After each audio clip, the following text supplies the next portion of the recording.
Good morning and welcome to Newsfile. This is your most authoritative news analysis platform. And here on Newsfile, as always, we put Ghana first. The president has just joined in the use of, quotes, existential threat, unquote, to appropriately capture what Galamsey represents. But what does it mean to say something is an existential threat? That's self-explanatory, right? It is a threat to a people's very existence or survival. The Collins Dictionary says, when you face an existential threat, you have to make sacrifices to beat it. That's saying the obvious. The presidency feels he has been disappointed by his appointees in mining communities. But is he going to start disappointing those he has warned he will deal with without fear or favor? And that has been a major recommendation as an effective solution to ending the menace of Galamsey. Many, including experts, have asked that the president should sack DCEs in mining communities where the illegal and life-ravaging Galamsey goes on. But is it that simple, fair, and a solution at all? A DCE in a mining community tells me how he's practically unable to fight gun-wielding and well-connected Galamseyers who threaten those who report them to authority. They seem, the Galamseyers, to be able to pay their way out when handed to law enforcement. They even suspect that judges are compromised when dealing with these Galamseyers. But we still must win the fight to preserve life and livelihoods. This morning, we have a conversation with DCEs in mining areas, chiefs, and regulators who is not doing their job well to end Galamsey, which is very attractive to those behind it and the jobless youth. Don't go anywhere. We'll be right back to deal with the vexed matters. Answer making time, Master Mabekano. Before I read my speech, I can't send me no business here. And regional minister ne meba Jina Pomba and almost say, and a pachoya can't the work ratano, so Messama Prince Mekana. And this are no news, be a mechanism fufrobia, air denkakra.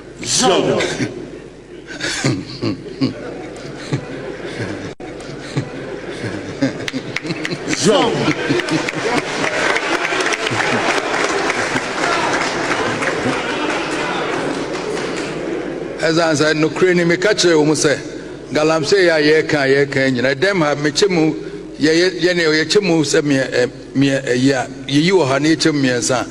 A mobile 30% in Moma ye Galamsey Nina. Ye near to them, hey. See a G and watching ya, ye chimu, mobile 30% and not any Moma ye Galamsey.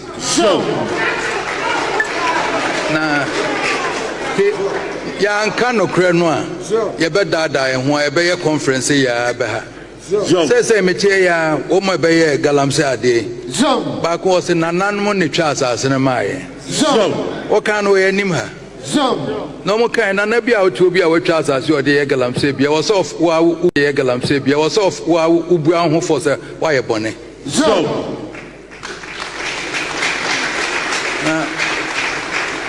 Uko krom na sampa so dia asase amase enye Galamsey na ate ho a na hini be na wudie e bone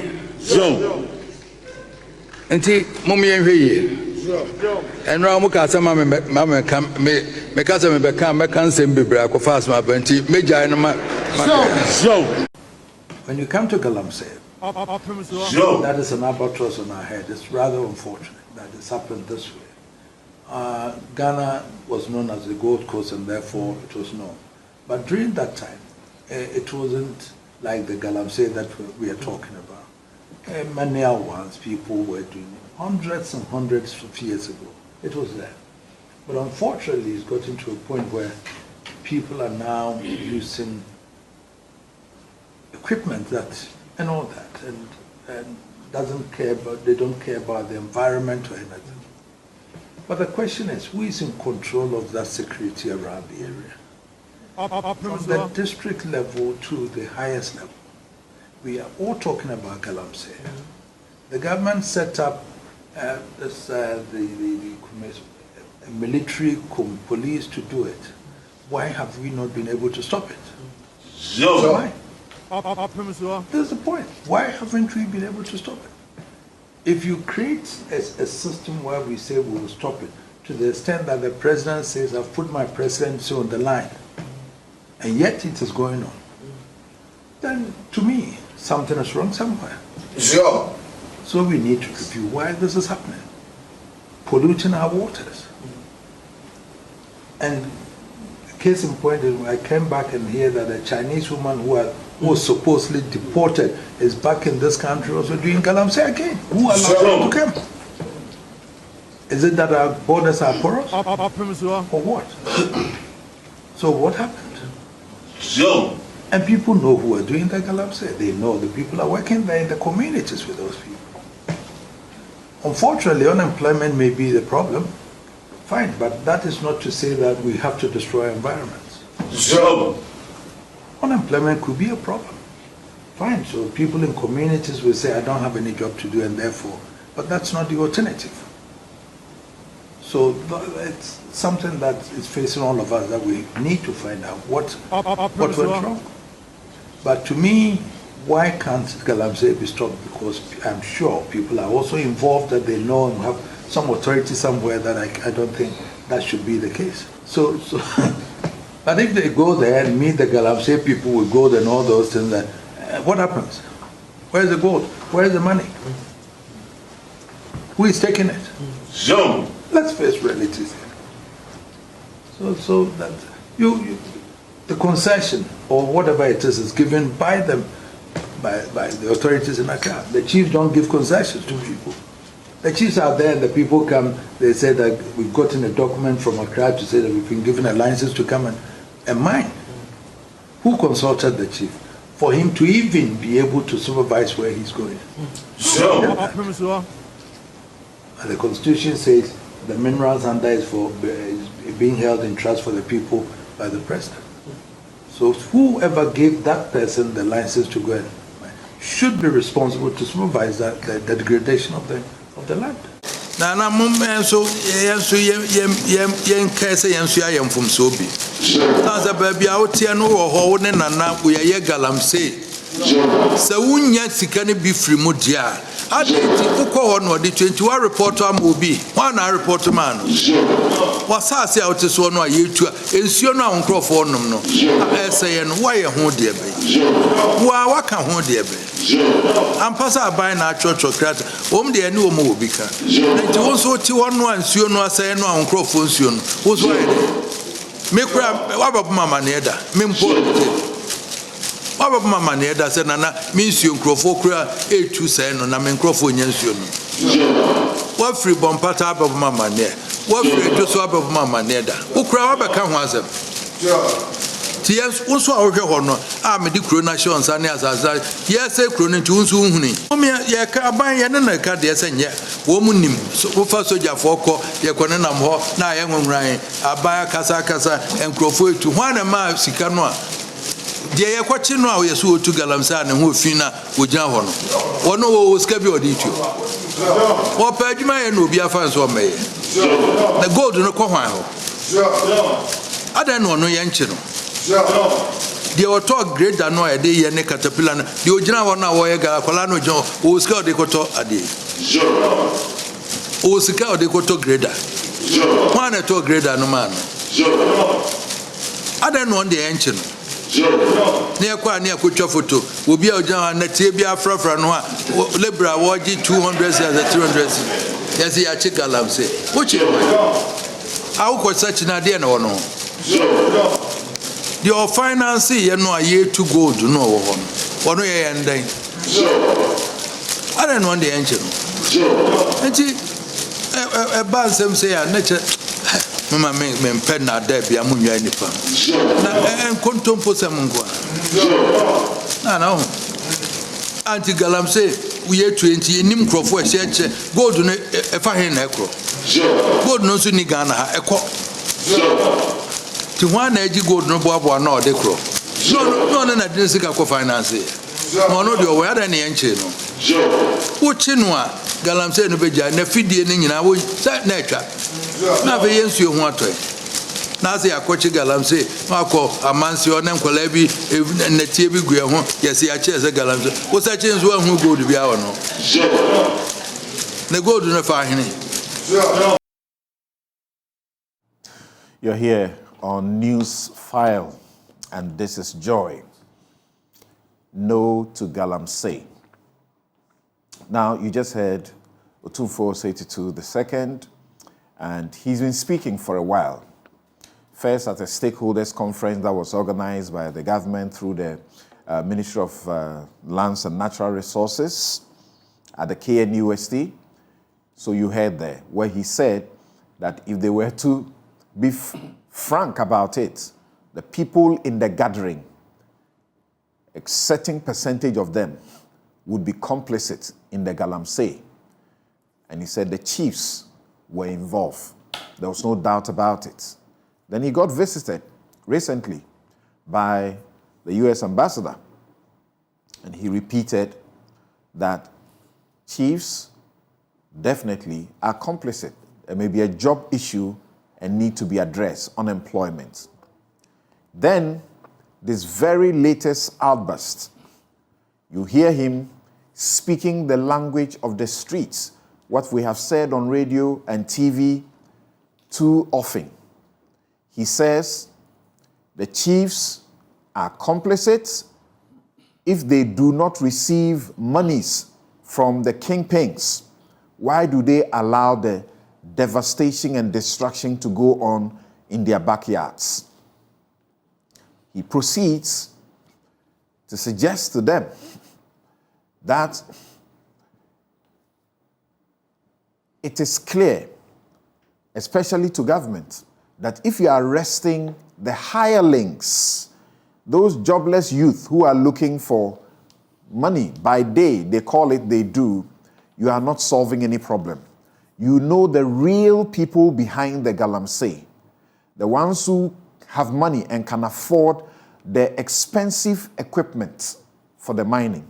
They are the ones you should target.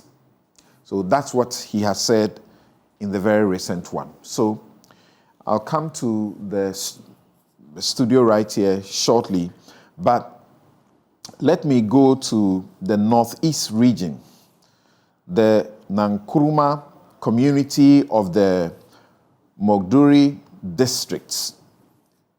When I mentioned Boli, I'm sure some of you were surprised. What's the goal there? Well, there's gold in almost every region in Ghana. Over 10 of the regions are have gold mining places. This district is a hotspot for galamsey activities. We are told that the illegal miners were engaged or have been engaged in open pit mining with the involvement of foreign nationals, mostly Chinese. Now, guess what happened in the area? People were falling into the pit and dying. And that is what brought the awareness. The Regional Security Council, with the support of the traditional authorities, are now chasing these illegal miners out and have positioned security personnel on routine patrols in the affected communities to ensure that the illegal miners do not return. How effective have they been able to do this? Let's go to speak to the regional minister, Northeast Regional Minister, Yidana Zakaria. Thank you very much for making time to join us this morning on Newsfile, sir. Thank you for reaching out to me. How bad is the situation of illegal mining within your jurisdiction and spend some time to tell us about the steps that you have taken to ensure that it does not continue. Thank you very much. Good morning to you and to your viewers. If you ask how bad it is, I would say it is that bad. But when the Chinese galamseyers were in the district to do mining, it came with heavy equipment and they destroyed the land.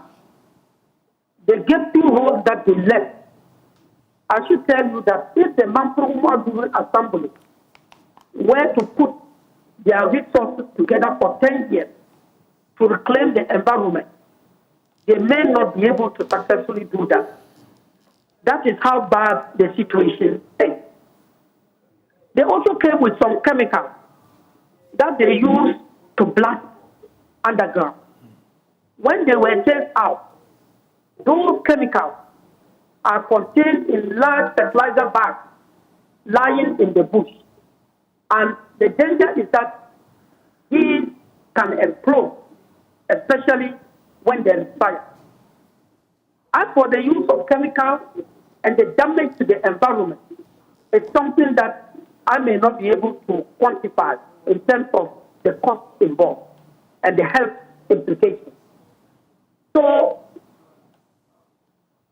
truly speaking, what the Chinese left behind is a threat to human life and to animals. Because those gaping holes that they left were the places that the people went to see if they can also salvage something. In the process, the ground caved in and unfortunately 5 young men lost their precious gift of life. So that is the situation. I hear you say you are looking for help. Is that it? To reclaim those lands? Exactly. If we get support, we will need to reclaim those lands for people to farm and to even get the vegetation restored. Otherwise, 1,000 years to come, no tree can grow there because they actually rip open the earth, carry the soil somewhere to extract gold, and they didn't find any need to come back with the same soil to fill the earth. So that is the situation. Are you saying that the mining that was going on was all illegal and you have effectively, driven those who were involved away? I can say on authority that all those who were involved in mining did not produce genuine documents from the Minerals Commission or from the Minister of Lands and Natural Resources. So all their operations were illegal. So you made some arrests or everybody ran away? At the time, when His Excellency the President gave a signal that the nation was not going to tolerate such impunity, the Chinese galamseyers ran away. But the big question is how they managed those days to operate at the blind side of officialdom. That is the big question. The police who you ensured were patrolling the place, are they still there? They do regular patrols. And we have the support of the traditional authorities. And because the Nanduma community is the place they do the mining, and that is where the people live, one can just sneak out in the land to do mining.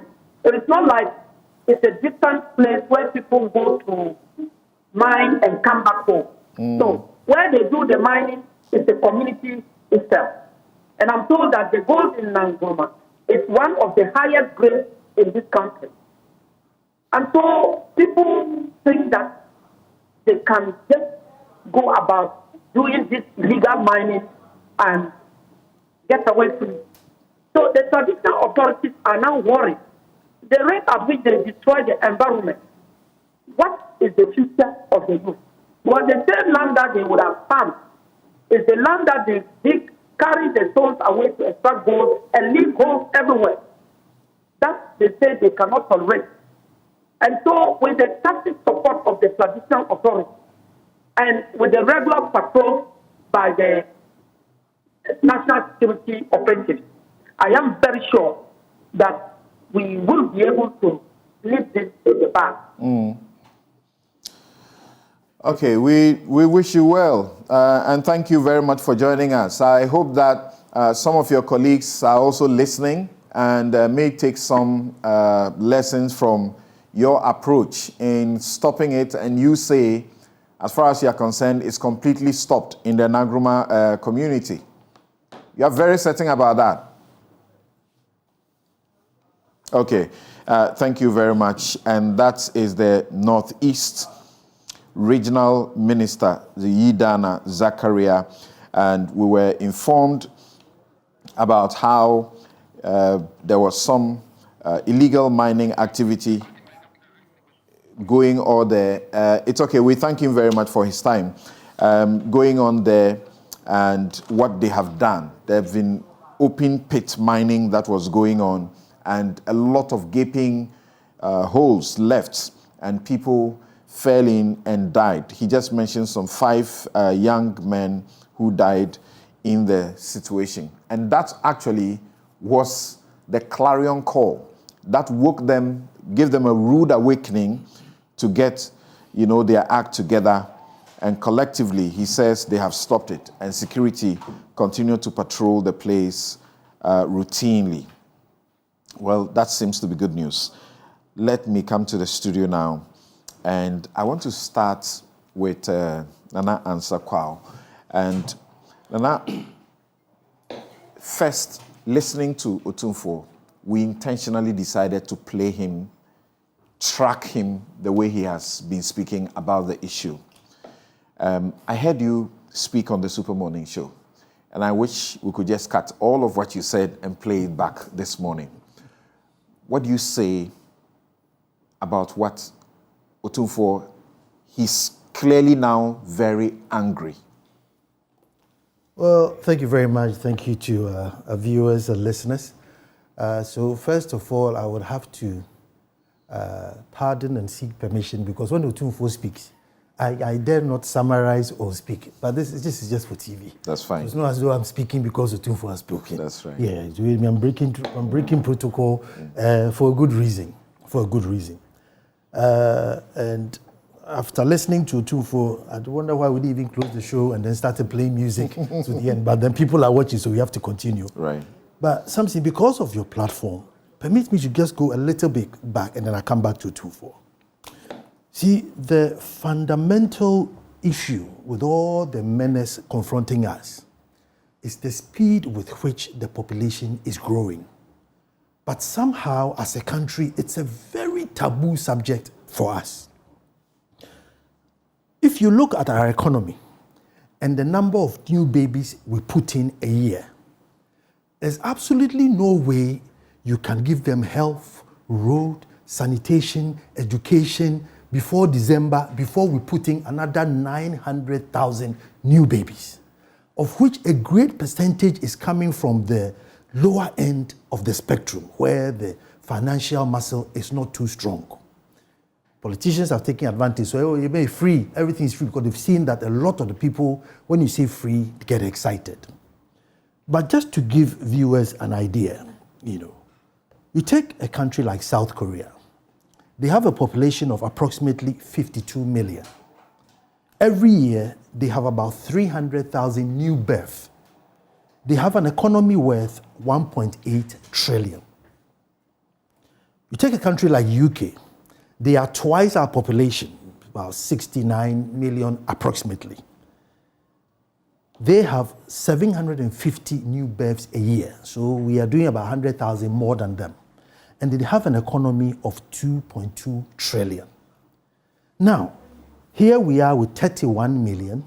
We are doing 900,000 new babies with 77 billion GDP, out of which all of it is for the international guys.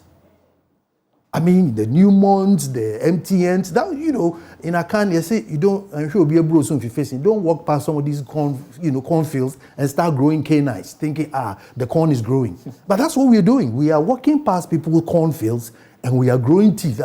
This corn is going to sumptuous. But when harvest time comes, he takes all to his house.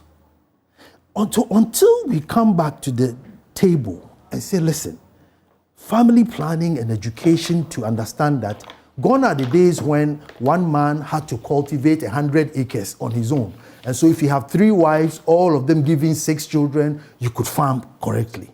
Today, one man and one daughter can cultivate that same amount, where the daughter is even driving the tractor. Right. So if we don't change, and I'm saying that, what we, the traditional rulers, are refusing to understand is that the principles have not changed, but the times have changed. And so the reasons for which our forefathers did certain things, the thing is still value, but maybe the reason you can change it. But the purpose, you cannot change it. And so that's why we have arrived here. Greed and survival. Like Otuofo was saying, the guy with the big shot who can supply the machines and everything is greed. But the guy in the pit, muddy and digging, is a survival issue. Today, approximately about 3.5 million people are digging up and down the country. Even if tomorrow we were successful, what do you do with 3.5 million people overnight? They have no skill. They have no skill. All of them have some sort of a basic education, but nearly a great percentage of them are unemployable. No, they are graduate, jobless people around, though. Yeah, you see, and that's even graduate who is employable, let alone somebody who just go and dig out of this mud. Where are you taking them? So if we don't start addressing this population issue, right, and we are putting in all these babies year in, year out, even if money wasn't an issue, assuming money was no issue, how many schools, hospitals, doctors, teachers can you physically train per year to look after this? Assuming money wasn't an issue. That's why you build an E-block today and tomorrow it's full. You build a polyclinic today, tomorrow it's full. You should tell you that it's not normal. And I'm sure most of us listening and you here have traveled before. You live in an area, maybe Harrow. The same school in Harrow has been there for 30 years.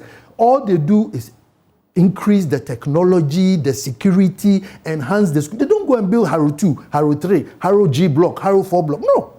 Why? Because the population is just like a steady flow. So we must look at that. Then we come back to where we are today. And on Super Morning Show, I was saying that, see, Nananom had all these rules and regulations that governed us. Samson, in everything you do in the palace, you should do it 3 times.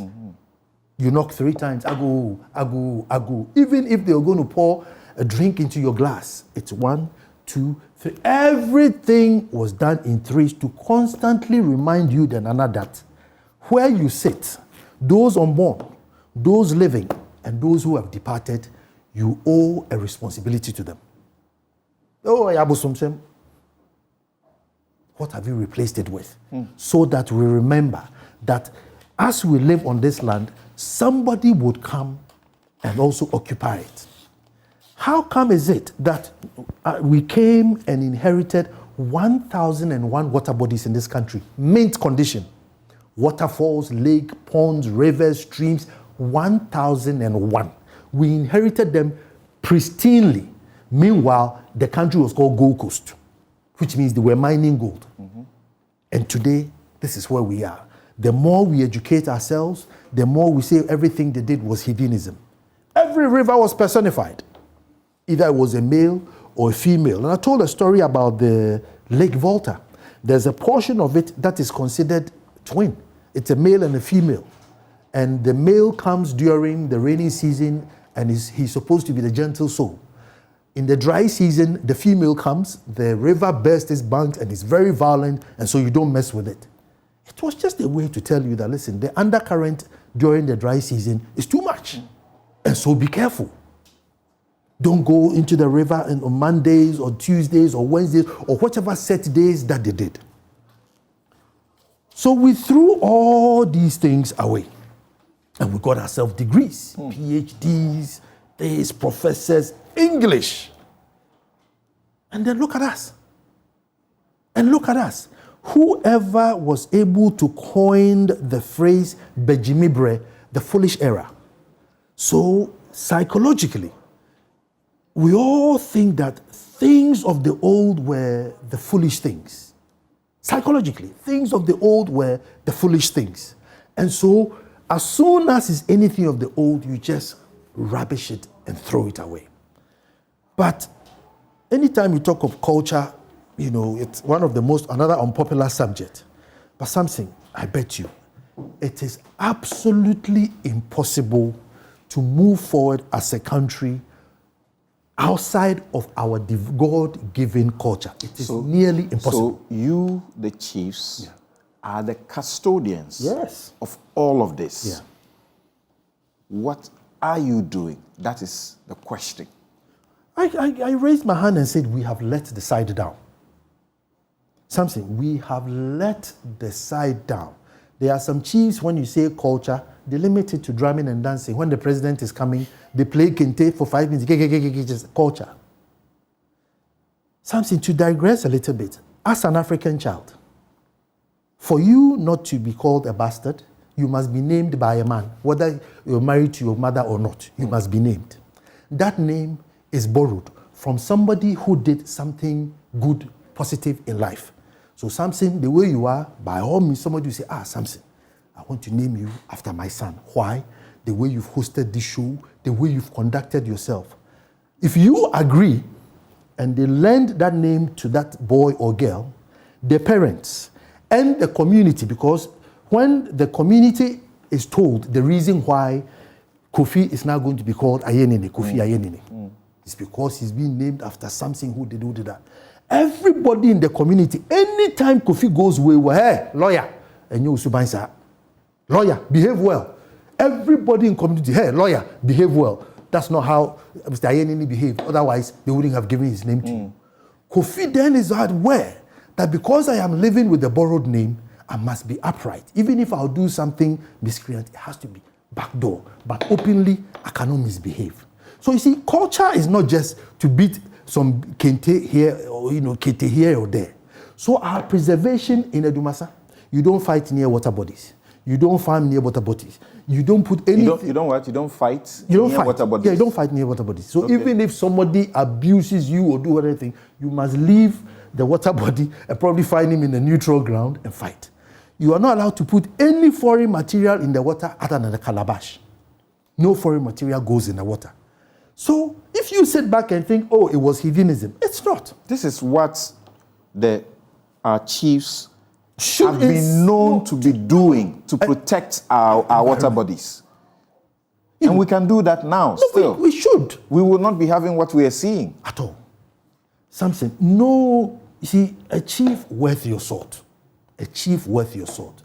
Other than somebody who has clandestinely sneaked into the jungle somewhere which is far out of reach, there's no way a chief should be driving out of his town. And you look to the left, there's an excavator. You look to the right, there's an excavator on your land. And you just drive past.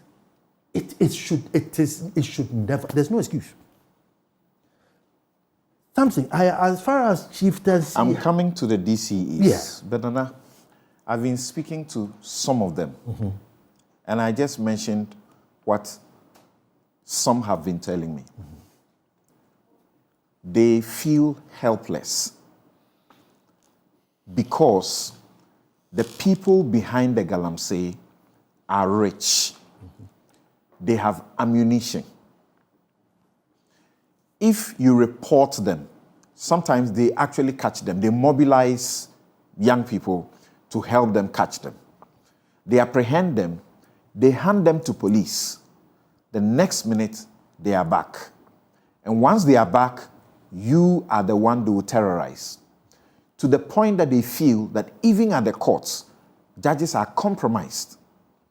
And I'm sure in the course, you hear some of the stories about how some of them, the disappointments they feel, in some cases together with police officers, where certain people are actually, they are a flight risk, they are a danger to community, and they take them to court.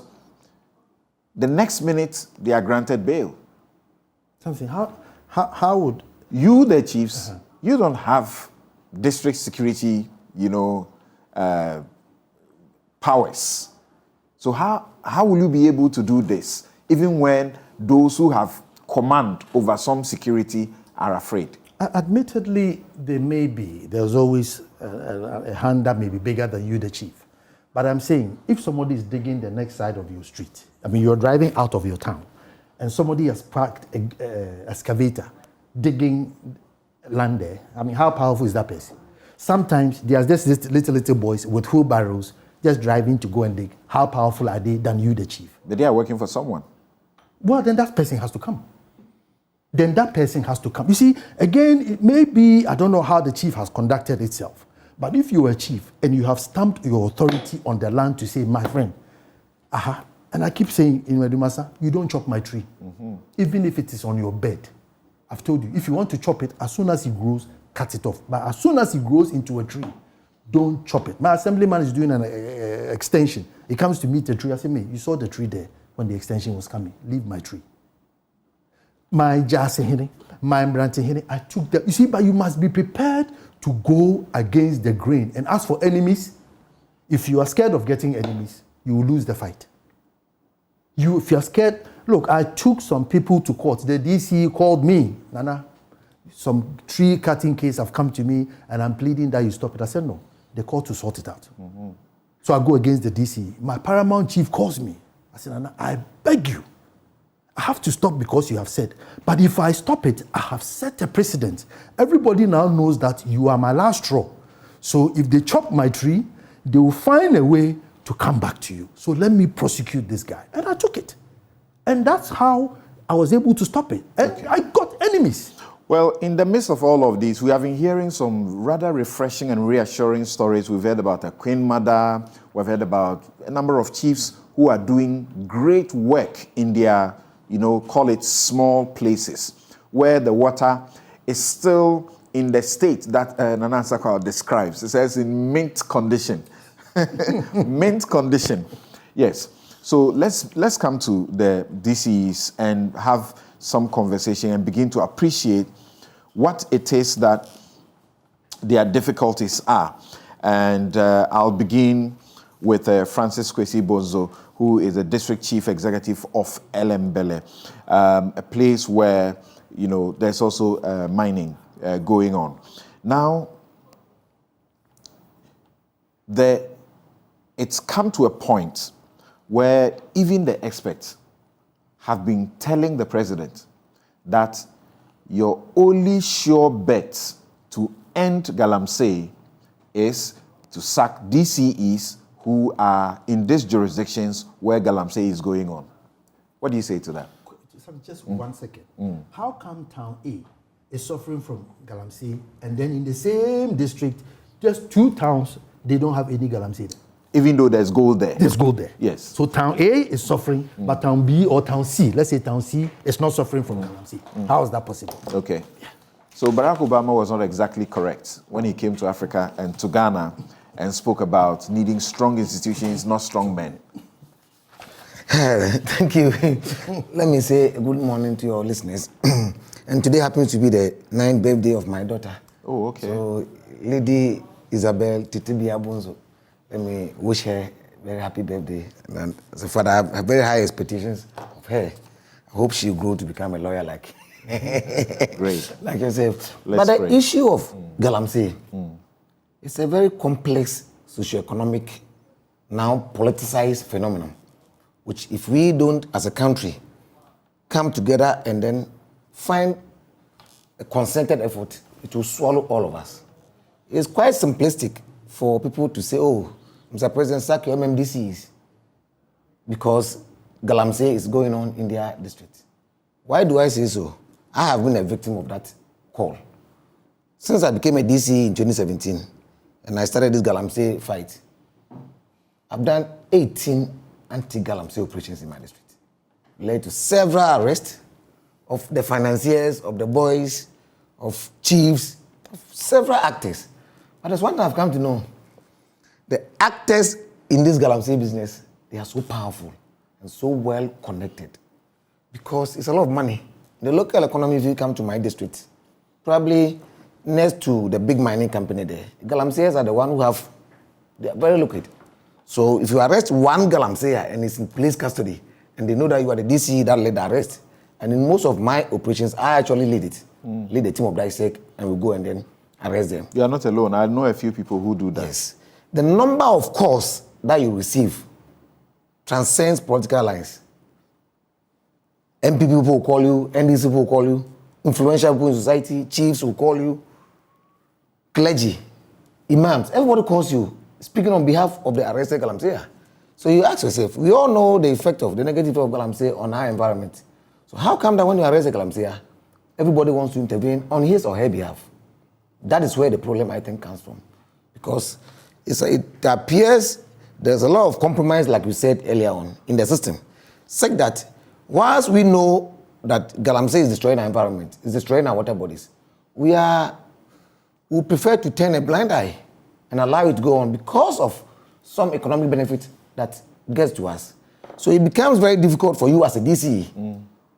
Of course, we are chairpersons of various DISECs or MUSECs in our districts, in the mining districts.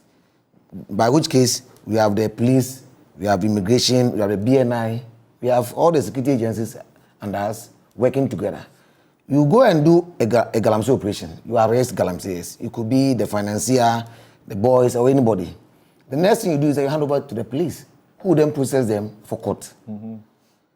At that stage, it's off your hand. You have nothing, no control over it. And I will give a very classic example here. There's a town called Telekubukazo in my district.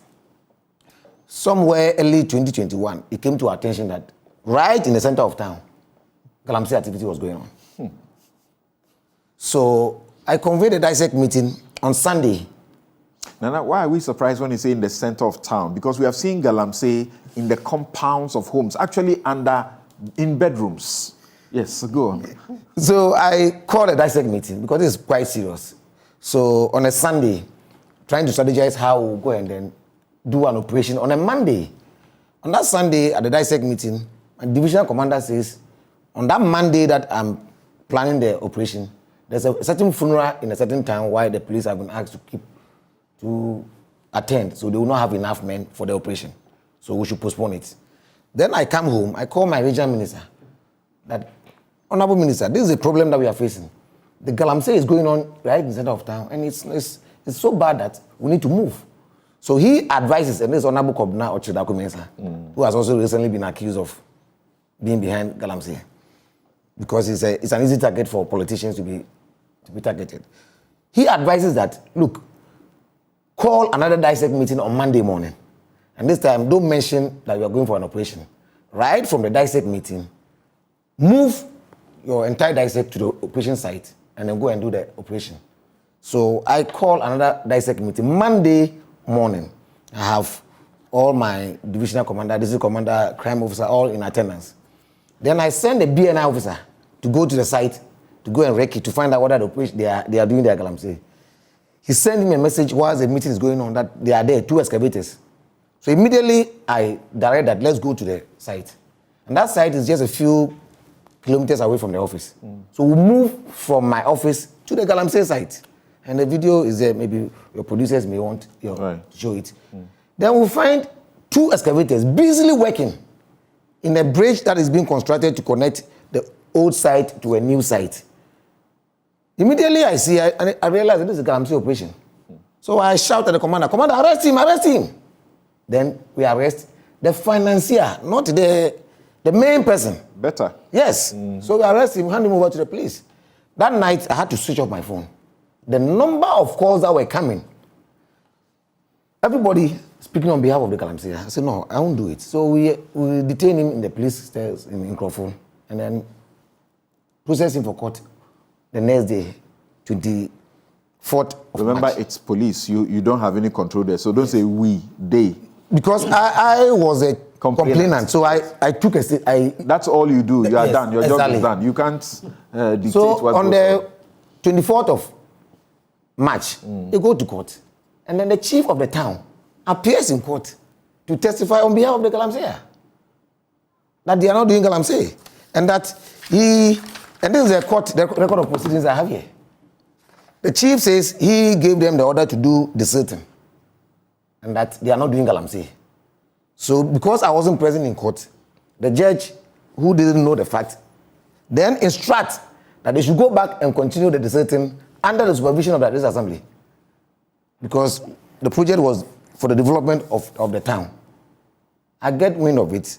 So the next adjourned court date, 7th April, I will go to the court myself with my BNI officer. And once the case is called, I raise up my hand. The lawyer didn't want me to speak because obviously he knows that I'm coming to throw a bombshell. Then I insist. So the magistrate gives me the respect, out of respect, as being a DC, because like you said, I have no hand in the case. You don't have right of audience, actually. Exactly. But because it's the state that is prosecuting, Yes. and it's the prosecutor who has audience with the court. It is the prosecutor who must decide that they need to bring you in as a witness or something of the sort.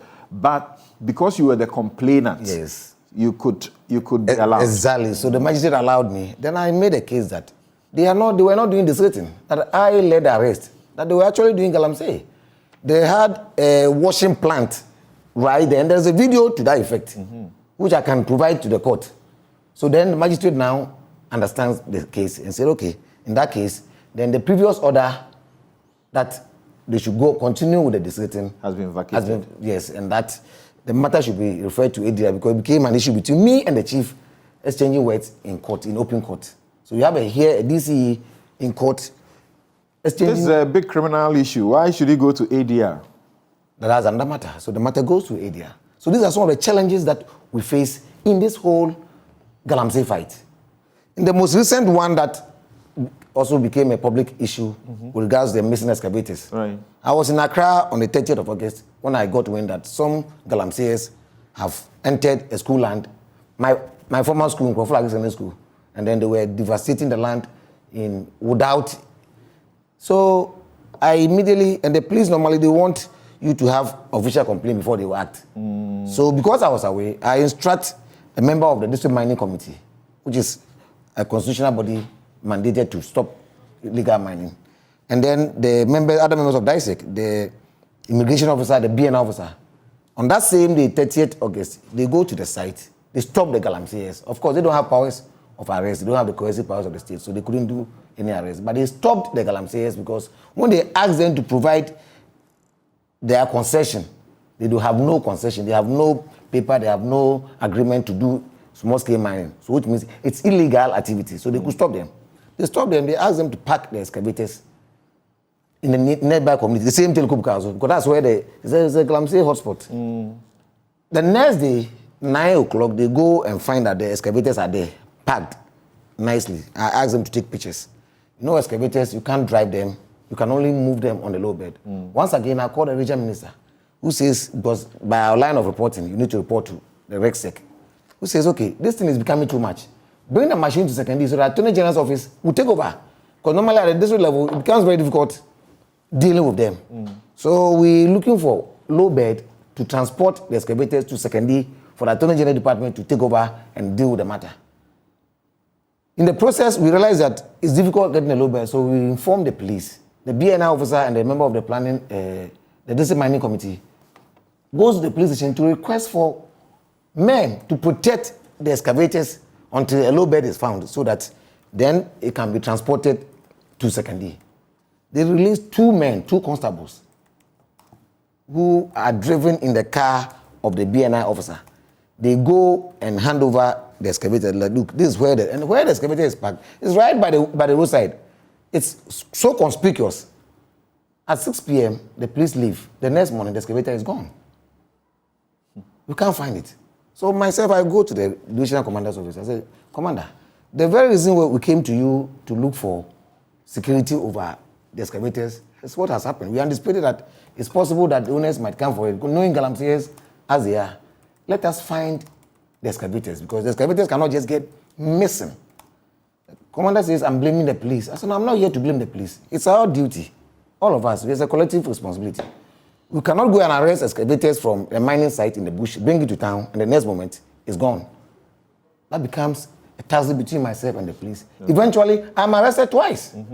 One in my district, after which, on the 1st of September, when the news broke out, because they say I had published false news, that I'm accusing the police of not taking good care of the excavators. So I'm arrested Friday in my district as chairman of DISEC.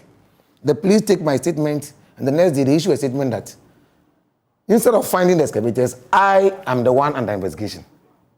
The very person on whose instruction the excavators were arrested, that got missing, that I complained to the police. So I'm arrested, and then the police statement is that the excavators are with me. I never handed over the excavators to the police. So now I have to be a subject of investigation. So okay, I know my hands are clean, so I'm not worried. Let's go into the investigation.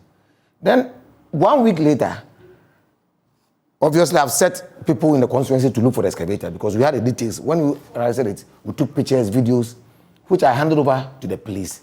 1 week later, I get a tip-off that a similar excavator was on a low bed being transported out of my district to a destination that I don't know. As a police escort. I just go drive my car to go and take a video. Because in the first instance, it was my word against the police word. So this time I wanted evidence that it's the same excavator. So I just go and take that evidence. In the process, I'm arrested again. And then the police now issues a statement that whilst they retrieved the excavator, I obstructed, I organized and led talks.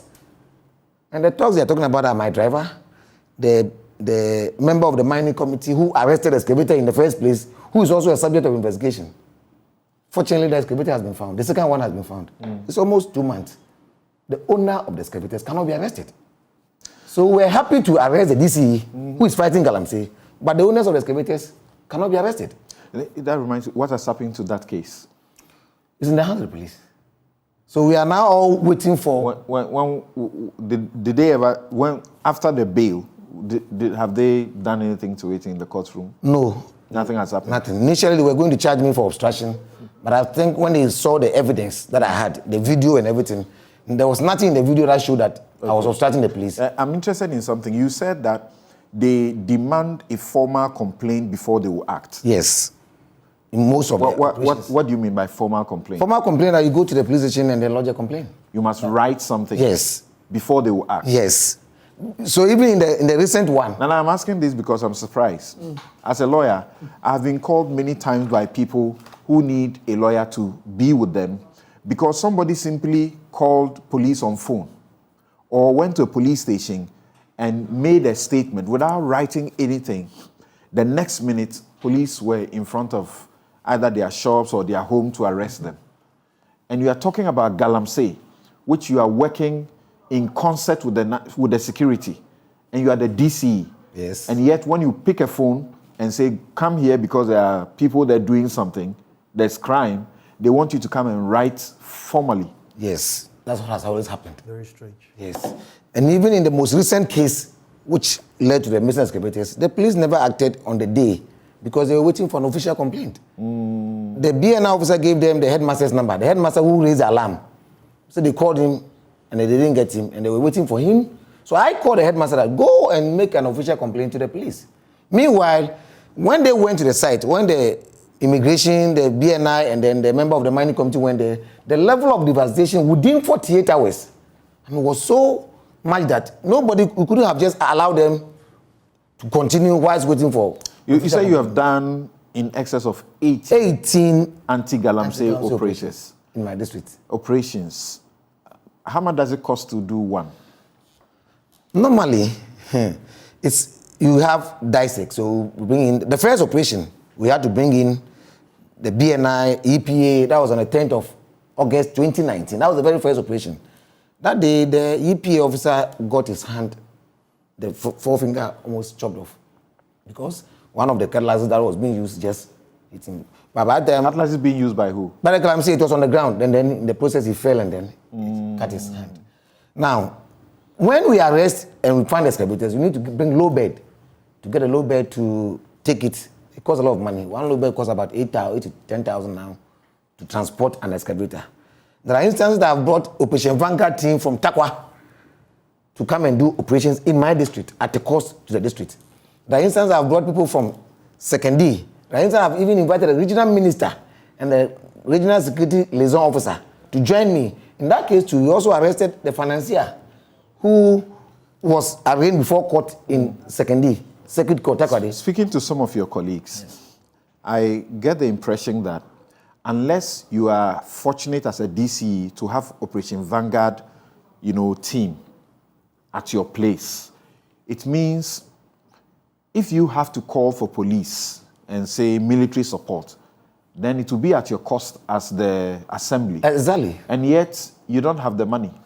That's the unfortunate situation we find ourselves. But as MMDCs, we face numerous challenges in the fight against Galamsey. Okay. That's why sometimes when people simplify it that, you have to be fired, they don't understand what we go through. I'll return to you, and remember that as he speaks, he talks about going with Forestry Commission, EPA officials. All these people are supposed to be within these communities, doing their work, ensuring that illegal mining doesn't go on.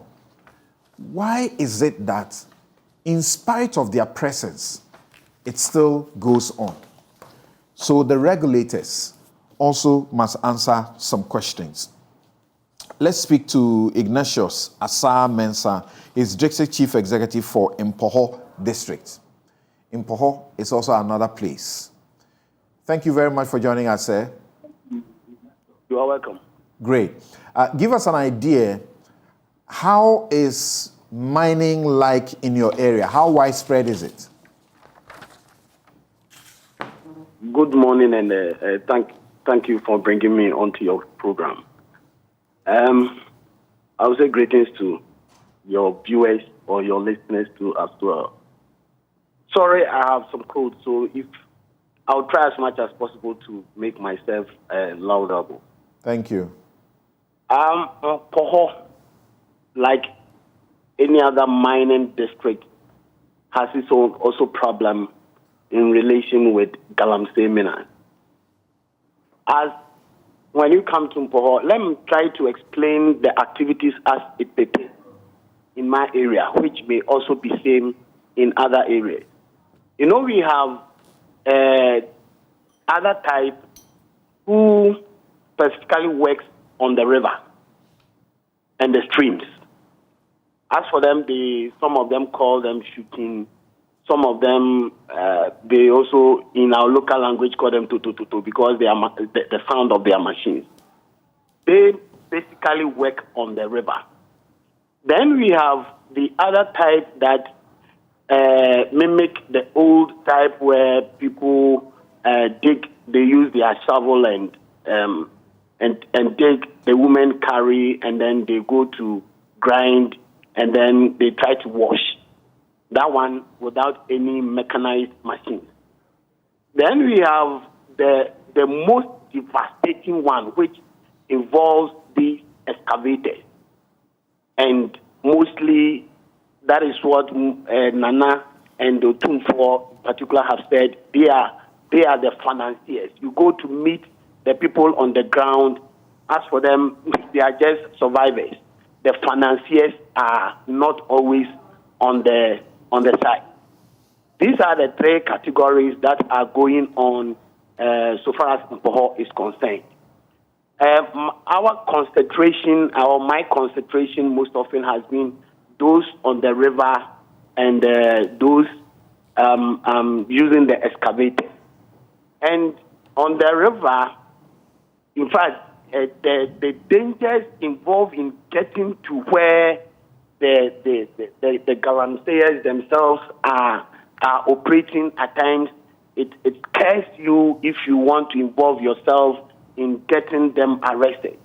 Because they themselves know that the things that they are doing are illegal. Mm-hmm. They try as much as possible to create some barriers, to create some hazard on the way, which you, the one chasing them, may not know. And in case you rush into it, you are caught by chasing them, and then they will then run away. So there are many times that whenever we get a hint, and they do it in areas where it is also difficult at times, especially those that do it on the rivers. That one I'll spare the owners of the land, because most often they go to the areas without the knowledge of the owners of the rivers. And the owners of the land whose property is near the river. Many times it is these owners whom, when they get to their farms, they call me to give me the information. And we also take steps to get closer to the places. You try to chase them, you try to get the information, you go to the area, and before you realize, most of them have run away. But as they run away, the machines that they use, we also find means to destroy some of them. Then you come to those that are doing the shovel and pickers thing. Those shovel and pickers thing, I would also shift some of the blame to the large-scale companies who are not going by their corporate social responsibilities. Because there are, if you come to Mpoho, about 80% of the land is being given on concession. Concession that, as the recent discussions has revealed, that Nananum are not aware, the DCE get to know at the last end when a gazette comes to him to inform him that this person has been given a concession without you even seeing the person behind the concession. When you say about 80% of the land, are you talking about? No, the 80% of the district land surface, because I have some portions of the land being a concession for Hotopo concession, and other part to belongs to Achempe Mines concession. And this large-scale concession always impedes the effort of getting community license for people to do, because whenever you want the ministry or the Minerals Commission to cede part of their concessions for you to be able to get community a license for the people to do community mining, it becomes difficult because they say it belongs to them. Meanwhile, too, they are not mining the site. They will not mine the site. They have left the site there, and it is their concession, and you are not allowed to go on that concession, and therefore people are forced to, and those things perpetuate illegality. Now, those that use the excavators, as for the excavators, definitely they go to the community, they buy the land from either it is a family land or it is two land. If it is a family land, the owners of the community, they sell their land actually to them, and as they sell the land to them, they go to mining. Now, the difficulty of a DC is that because these people knows that they are doing illegality, they would want to find means to get to an authority to sort of say they are being protected. Now, when they see that, they come to the DC, somebody will be a middleman, will go and so when you go to the DC, he will not agree or ask for DC. You go and then he will say that to ask for DC, as Prime Minister, he say that he will not protect you, so he will let them come and arrest you. Now, so somebody being a ghost middleman. Right, so hold on, just briefly for me. The footage you are watching now is the footage that the DC for Elembele, Mr. Bonzo, has been referring to. That's part of the, work that's been going on in his area and the videos that he's showing. Where is this particularly? This is Anya. So the Galamseys were arrested in 4th March 2020, election year. Okay. And when they arrested about 7 excavators. They had caused severe damage to the area. And then they told him that... This one, is it a river or what? Some water body that's being covered or something? It's a river that they were mining in. Oh, they were mining in it? In the river. Okay. And they had devastated the entire environment there. So when we arrested them, we put them before court. And then the condition was that They should take the machines back to do reclamation. These are some of the chiefs. I took the chiefs to the site. Okay. So we sent, these are low bed that we had hired, I am the one in the vest, hired the low bed to carry the excavators to the police station. Now we sat down with them that you cannot do this damage and go scot-free. All right. So go back and then reclaim the land. So you realize that they are now doing the reclamation. So I got them to reclaim over 4 to 5 acres of the land that they had destroyed. I see. And this is one, and it is a particular operation that we went to arrest the right in the center of town. This is Telekubukazo. All right. And if you watch the footage, incidentally, the division commander's house was just at the other side. That issue also came up. That's the building there. Up there. Right. So that's the division commander's house there. Oh, I see. Yes. The Galamsey is happening right in front of his house. Right behind. Oh, no. About 130 meters away. And there are also homes right there. Yeah, homes right there. That's what you mean by center of town. Yes, and this is the financier of the Galamsey who was arrested. So I had to shout in the video, that, Commander, arrest him, that's my official car. So it was this man who was arrested, and that we sent to Nkrofo police station, and then to the Axim Magistrate Court. And then the chief comes. So that's his SUV up there? Yeah, there's a police car. That's my SUV. Okay. That, the white one. Okay. So that's a police car. So he's been bundled he's into the taken police into car. the police car. But you see, he has all his boys working. So these are the members of DISEC and myself who went to do the operation. So then we sent him to this last year, 24th March, 22nd March. We sent him to court on the 24th March. And then the chief comes in and then testifies on his behalf. Which chief is that? From Telekubukazo. The very town where the Galamsey is going. So this is the challenges that we face. And he is saying that he gave the land to him to do what? To desilt. Desilt what? You see, there was a bridge that was being constructed to connect the old site to the new site. Adamus, there's a big mining company, had resettled them in the new site. So there's a river, and this river is called River Broma. When I was in school years, I used to swim in this river. Okay. Like Nana said, mint. It was in mint condition.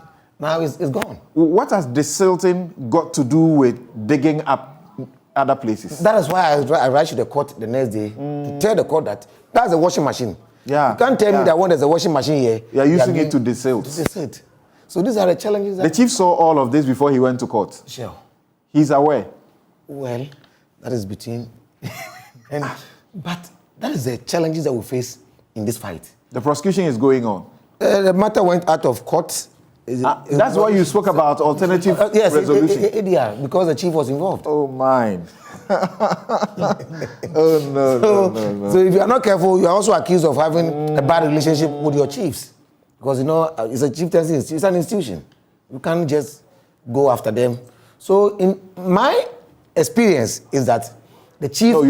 someone who has the privilege of being a chief and does things like this, you don't say that person ought to be accorded any honors and courtesies because we revere our chiefs. Do you get it? We revere our chiefs. But once you step out of tune, you are out of place. Oh. But we are also politicians. I have been a 3-time parliamentary candidate. So when you're dealing with a chief, and it's a big town, was a huge population, you've got to be careful. Because that is where the issues come in. So in this case, I insisted that they should do reclamation. Right. So the Council of State visited my district and I took them to this very location. And then the chairman of the Council of State, seeing the level of devastation, made an appeal to the president that, look, we should help MMDCs and MMDAs to reclaim some of these lands. We'll return to you because we want the DCEs, as they tell us their stories, we want them to tell us also practically what they are doing by themselves and then how much of what they are doing is effective before we come to be able to make a reasoned, judgment as regards the calls for DCEs in these areas to be sacked.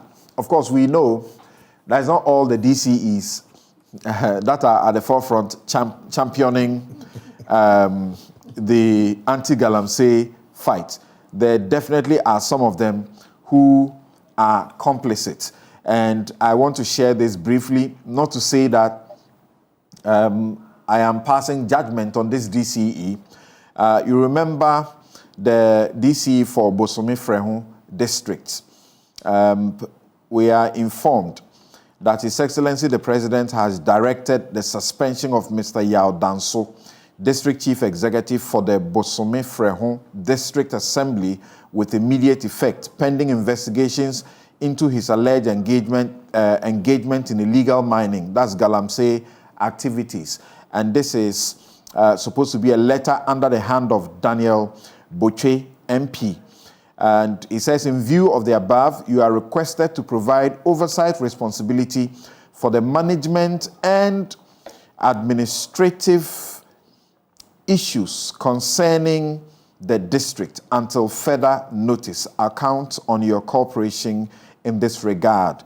Daniel Boche, MP, Minister, and it's to the Honorable Regional Minister, Regional Coordinating Council, Ashanti Region, Kumasi, and also sent to other persons as well. So this will be a nice place to pause. We'll go back to Impoho to continue the discussion there, but let's take a quick break. We'll be right back. You're welcome back. This is Newsfile. It's your most authoritative news analysis platform, and here on Newsfile, we put Ghana first. It's brought to you by the candid sponsorship of Bank of Africa, strong as a group and close as a partner, MTN everywhere you go. Star Assurance, that's your solid partner. Ashesi University, educating ethical and entrepreneurial leaders for Africa. Robert & Sons Optical Services, your comprehensive eye care service provider for 31 years. Fenat, Ghana. Think wood, think Fenat.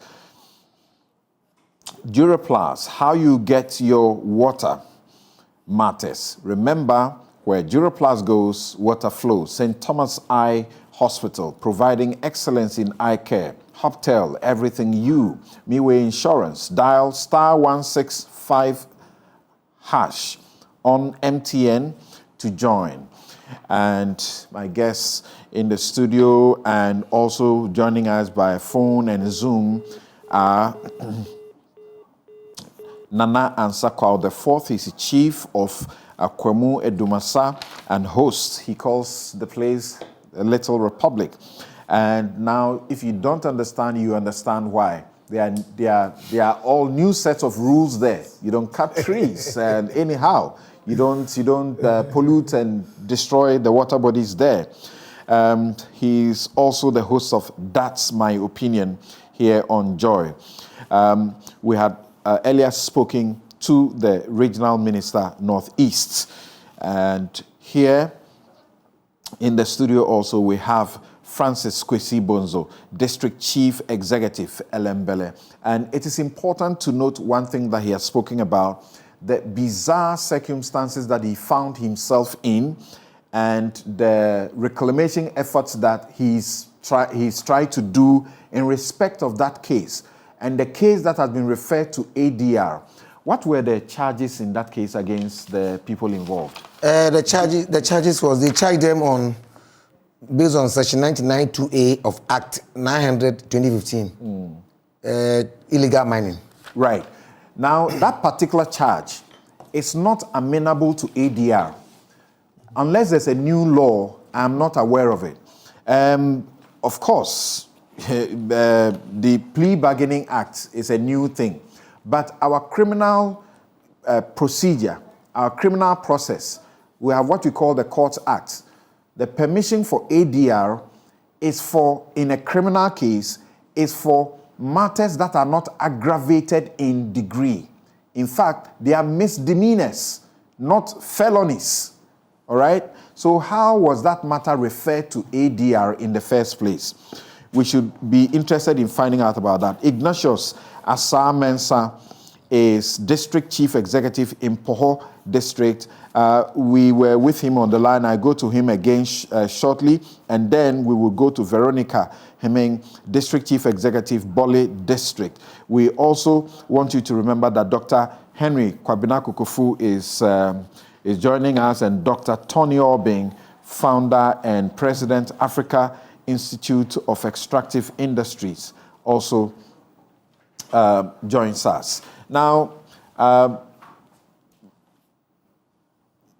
Ignatius Asamensa, you were telling us the circumstances at your place, but we want to move forward a bit and to find out in your capacity as the DCE, what is it that you have been doing to stamp out or to minimize Galamsey activities? Very well. Many times, some of the suits that have been undertaken, some of them I have an information from the community members. Some of them I'm being helped by some of the assembly members, and immediately I get this information. You know, the devastating ones as I'm talking about with excavators. Immediately I get this information, I mobilize my security apparatus, and then we move on. And some of, in the times where we are unable to get the men from my district, I report to the regional security, and they come to my aid. I think I've sent some pictures to your studio where we chase some of them, and currently I have about 9 of these men that we went to arrest on the site in court.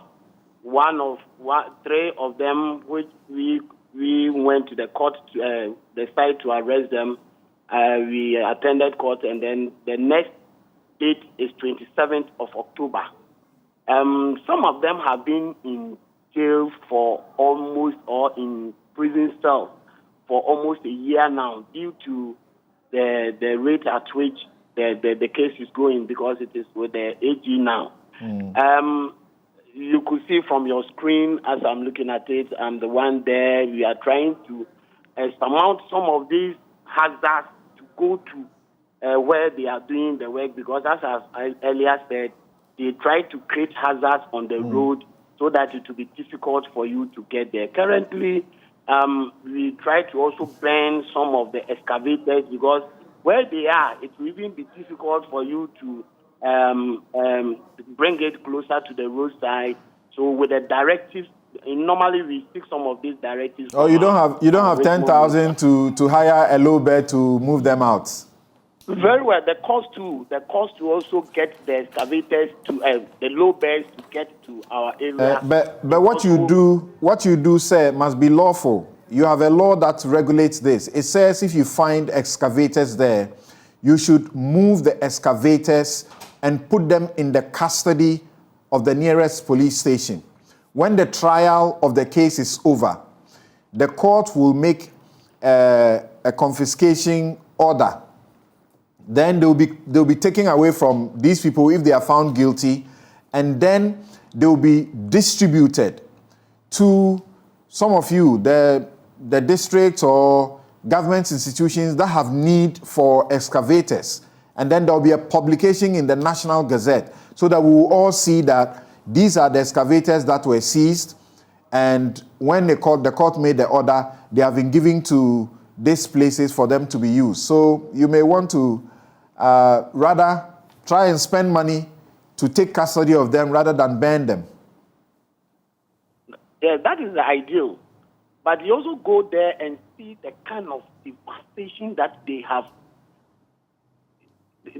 done, and the difficulty of you drawing the excavator even to the roadside for even if you have money for a low bed, take it to the regional collation center. It's like you are rather even supporting them, because you see, before you... No, sir, you'll be following the law, and some of these are your evidences that you need. So you'll be following the law. Very well. Right. No. So now that you guys, and I've spoken to some of your other colleagues, now that you guys have literally turned yourselves into police officers who are leading some of these things, in your place, for example, how do you ensure, is it sustainable? The way you do the operation, is it sustainable? Basically, no. Because Why? it's supposed to be continuous. And where they go to hide, you're supposed to have, fortunately, they are going to release this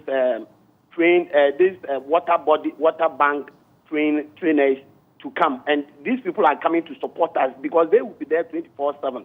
Because there were times that when they realize that I've been attacking them in the daytime, they come in the night. So in the morning, by the time that you hear that they have been there, before you realize they have gone. And it's also difficult for you to mobilize security men to go there in the night because their activities, because they are also doing illegalities, they come there with weapons. And you see, you have life to also protect. And when you are going there in night, it's very dangerous. And by the daytime, too, they have spoiled the place and they are gone. These are the nocturnal activities that they at times engage themselves in it. So we thank the president that now through the ministry they are training these water banks trainers. So when they come, they can easily help us to be able to patrol around the rivers. And as and when the issues are, we will be able to get it on the spot. Because these excavators, Samson, let me tell you, by the time that you will get the information, maybe it has been about a week, and the kind of devastation that these machines can do within a week, you cannot imagine. And these are the things that we have been chasing day and day out. We go into the rivers, we arrest them, and the case comes to the court. When the case comes to court, it is being handled by the AG's office. And you know, AG's office, thankfully, recently when I went to court, I saw some cream of staff who have been employed. I don't know. Before then, you go to court and then AG's office, there's only one woman in Western region here. He has a lot of court cases to attend to. So your case, you come and then postpone. Then you go back to office. Then you go to another office. Then you go to postpone. Now, of late, when I go, my cases, they call. Because I've seen some young women lawyers who have been employed and they are dealing with the cases. That is another way that I also recommend the government for employing those ladies there. Okay. That maybe is also facilitating the rate at which our cases are do you being have the experience that some of your colleagues have getting threatened by the kingpins of these Galamsey activity? Sorry. Have you had circumstances where people that you have led your operation to arrest and then they come on bail or they get released and then later they are threatening you? Many. You see, what happens is that, like as my colleague said, Bonzo said, you know, I have an experience where my own hometown, you go there to make arrest, and even your own siblings, your relatives, you have arrested somebody who does not come from the town and is doing illegality. And you have arrested a person and your own siblings start to even accuse you. And even going to your hometown becomes difficult for you. Because the economic benefits that they get from that activities that are going on, it's like you have come to curtail it. Some of them have even gotten married out of all these ones. And you have arrested the husband, the to-be or whatever husband that is feeding. And some of them, even when I arrested the three people and I'm sending them to a regional office, a cousin, you know, we are a smaller community, so a cousin has to case with a daughter and said that I should take the daughter and go and take care of the daughter in my house because the husband that feeds her is the one that I have come to arrest. Insult here, they try to don't walk on the road in the night or don't, because they would try to attack you and all those things. Those things are things that we are facing. But as Nana said, sometimes if you don't brace yourself out and then bring out fear that they will kill and all that kind of things, it's a way of also trying to get your men around you, police around you, so that whenever you are moving, you are also safe. But we tried to do this arrest just recently. We had a wind of it. And the way a Chinaman is devastating the place, I called the RESEC. My regional minister just came in. 4 of his excavators where they are being located, the way they have devastated the place, the military plus RESEC team that came, burned all the 4 excavators. And before I realized, I came home in the night. When I was coming, I saw some light around. So I called the SWAT night duty patrol. And then when they came, immediately the SWAT night duty patrol came around my house I saw the light, a car moving here and there, scatter.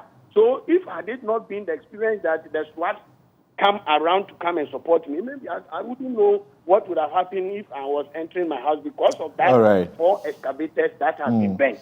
Okay. Thank you, Ignatius Asamen. Hold on for us. And we're being told about a situation where in your place, where he had to take the intervention of the minister himself to be able to stop the wanton distraction that was going on. If I can now hear briefly from Veronica Heming, and once we are done speaking to you, we are bringing in call them the experts, Tony Obing and Kokofu. Dr. Henry Kokofu will have some questions to pick from us. And then, of course, Nana Ansakwa is here to help us to now begin to look for what should be the effective solutions, the way forward. Yes, Madam Veronica Heming, thank you very much for joining us on Newsfile. Oh, thank you very much. Where in Boli is mining going on? Is there gold there? Thank you for getting into you. A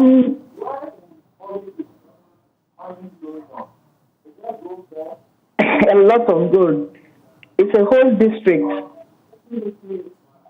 The southern part of Boli district, that's where the mining is going on. We have so many communities like Dollar Power. Dollar Power is where the gold is really concentrated. And then we have please either reduce the volume on your TV set or the set before you, or just put it off. Okay. So that I speak directly. All right, so I'm now talking to Veronica Heming, who is the District Chief Executive of Boli. And you heard she's speaking about a place called Dollar Power. And she's saying that there's a lot of gold in the area. So how bad is your situation and what have you been doing as a district? The situation is this. We... Being in the middle of, I am in the lion's den. All that we wanted to do even was to actually be getting some money from the traders and the people who are using the carts to carry people across the river, Black River, the Black Volta around Boli. It starts from Chache, and goes all the way to Dollar Power area. It's around me. So all those who are doing trading, all that we wanted was to take some toll from them, small revenue to run the assembly. But the whole thing turned around that because we are taking revenue from them, that means the DC is involved in illegal mining, which really is not the case. We never got involved. Because to cross the river, before you get to that side, it's a long journey. And if you have to go through Banda, it takes you almost 8 hours. It's like going to Accra. So all this time, we have been just trying to get small revenue for the district, and it is becoming very difficult for us. 2017, I remember when I got to Boli first, I got this information that the DCE, that time, my previous DCE, actually was going there to Dollar Power, and he and his command were attacked. And one of the army men lost his life in that thing. So anytime they are talking about going to Dollar Power, I am trying to we must get protection. We must go there unannounced. We cannot just go there like that. I don't know what happened before they were attacked. So we have been holding direct meetings with them. We call them to the district assembly. We report to our regional minister.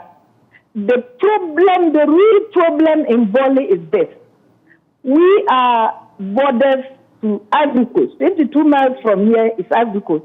And then we are a border to Solatuna, Kalba, and they have Ivory Coast and Burkina Faso. Then we are also bordered with these people, Babato, where we are in Kintampo North. So anytime they sit on the river, Kintampo people will come and sit on the river. We get there, they jump in the river and they swim away. We are not swimmers. They dissect. We are not swimmers. We are just pleading if we can get boats to go around on the rivers. But the hard part of it is the devastation of the land. The people come from all sorts of countries, come and do it. We repatriate them with immigration. I mean, how can you repatriate somebody and they come back?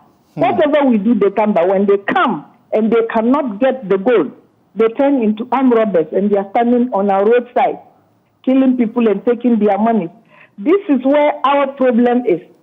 So if we can get the boats and we can get more police people to patrol, they are doing their best, but they are still having this problem all the time.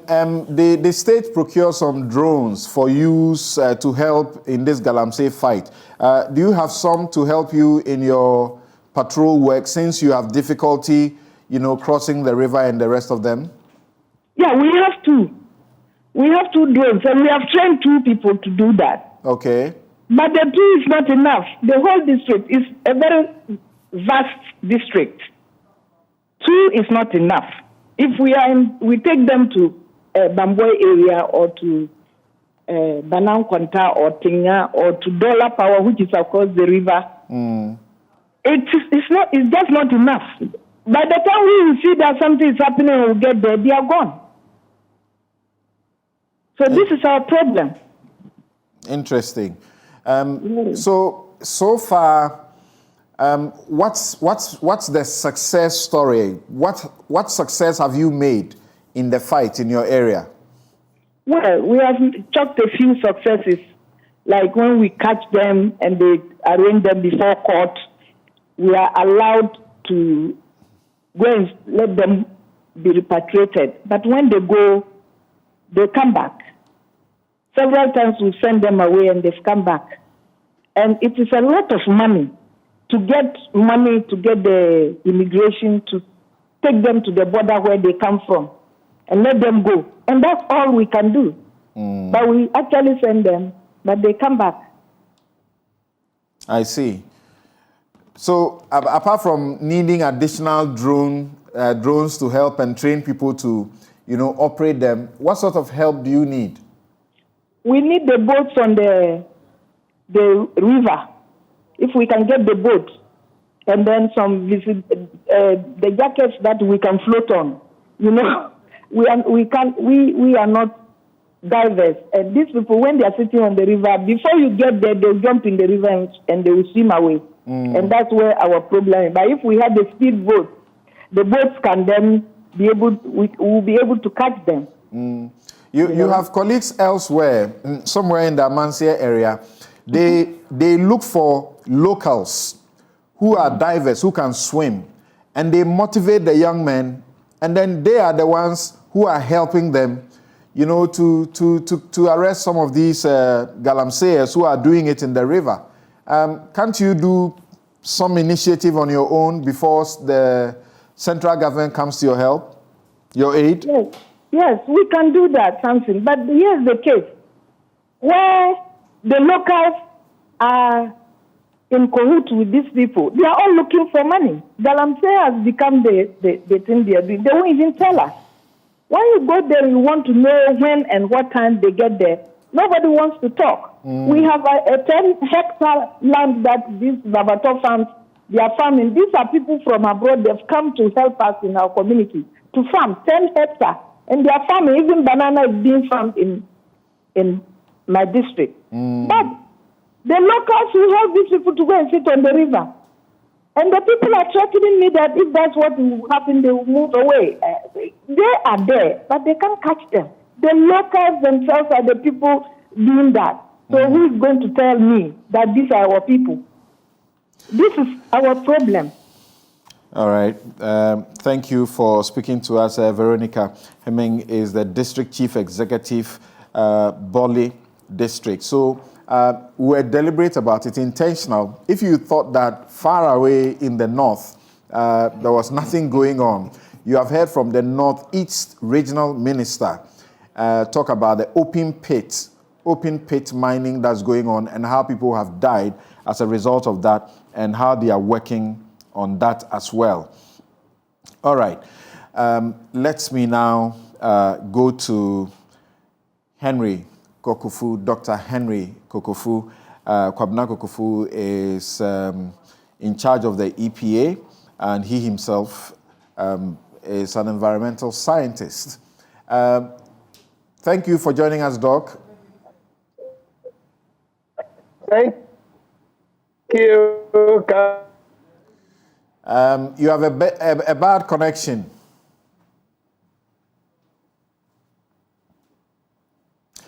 All right.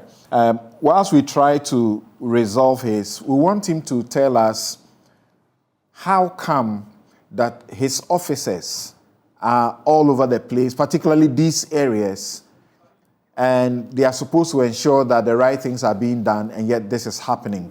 And shortly, we will give you some information too about the Akonta mining situation. You know, their place was burnt, you know, where they have been mining, the forest reserve, where the ministry and all the states actors say they do not have the right to mine there. And they have gone there. Last week we were here, and we were being told by the deputy minister that they have made sure they have evacuated them, they've stopped them, there's nothing going on. And we gave him information right there and then that they were still there, Akonta mining was still there, and work was going on. And he promised that men are being dispatched to ensure that something happened. As you understand, in the course of the week, there was a team that went there, officials, and they bent the Akonta mining structures and other things that they found on site, except that the excavators or machines were moved to Akonta mining's company site or company premises. And that's where people have issues. The law says these are supposed to be evidence. Arrest them, take them to the custody of a police station. Why were they taken to the company's place? Now, I was saying that very shortly, we'll tell you the OSP issued a statement that it was investigating about these matters. So we will tell you very shortly what the OSP is doing as far as Akonta mining is concerned. We'll tell you that very shortly. Let's go to Dr.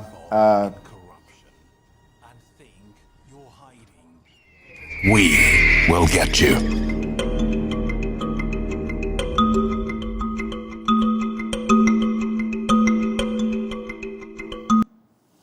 Right. So the OSP has its eyes all over the place. And as we understand, Chairman Wuntumi, that is Bernard Entry Boesiakon, the Ashanti Regional Chairman of the NPP, who is the owner of the Akonta mining company that the state has indicted in seeking to mine or mining in a forest reserve where it does not have a license to do so. We understand that he himself took himself to the OSP's office together with his lawyers to try to commence the process that the OSP has started to investigate persons that the OSP says are in the illegal mining activities that will be investigated. But as we understand, the OSP has informed Akonta Mining that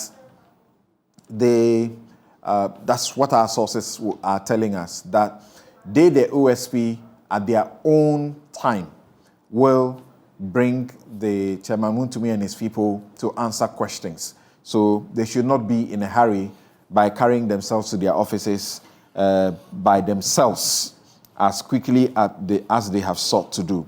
Dr. Tony Obin, okay, I understand that Dr. Kwabena Kukufu is back and your line is good. Thank you very much, sir.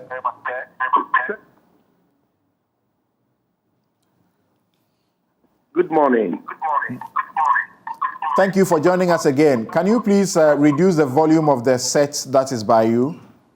Yes, Thank you. I can do without this. Thank you.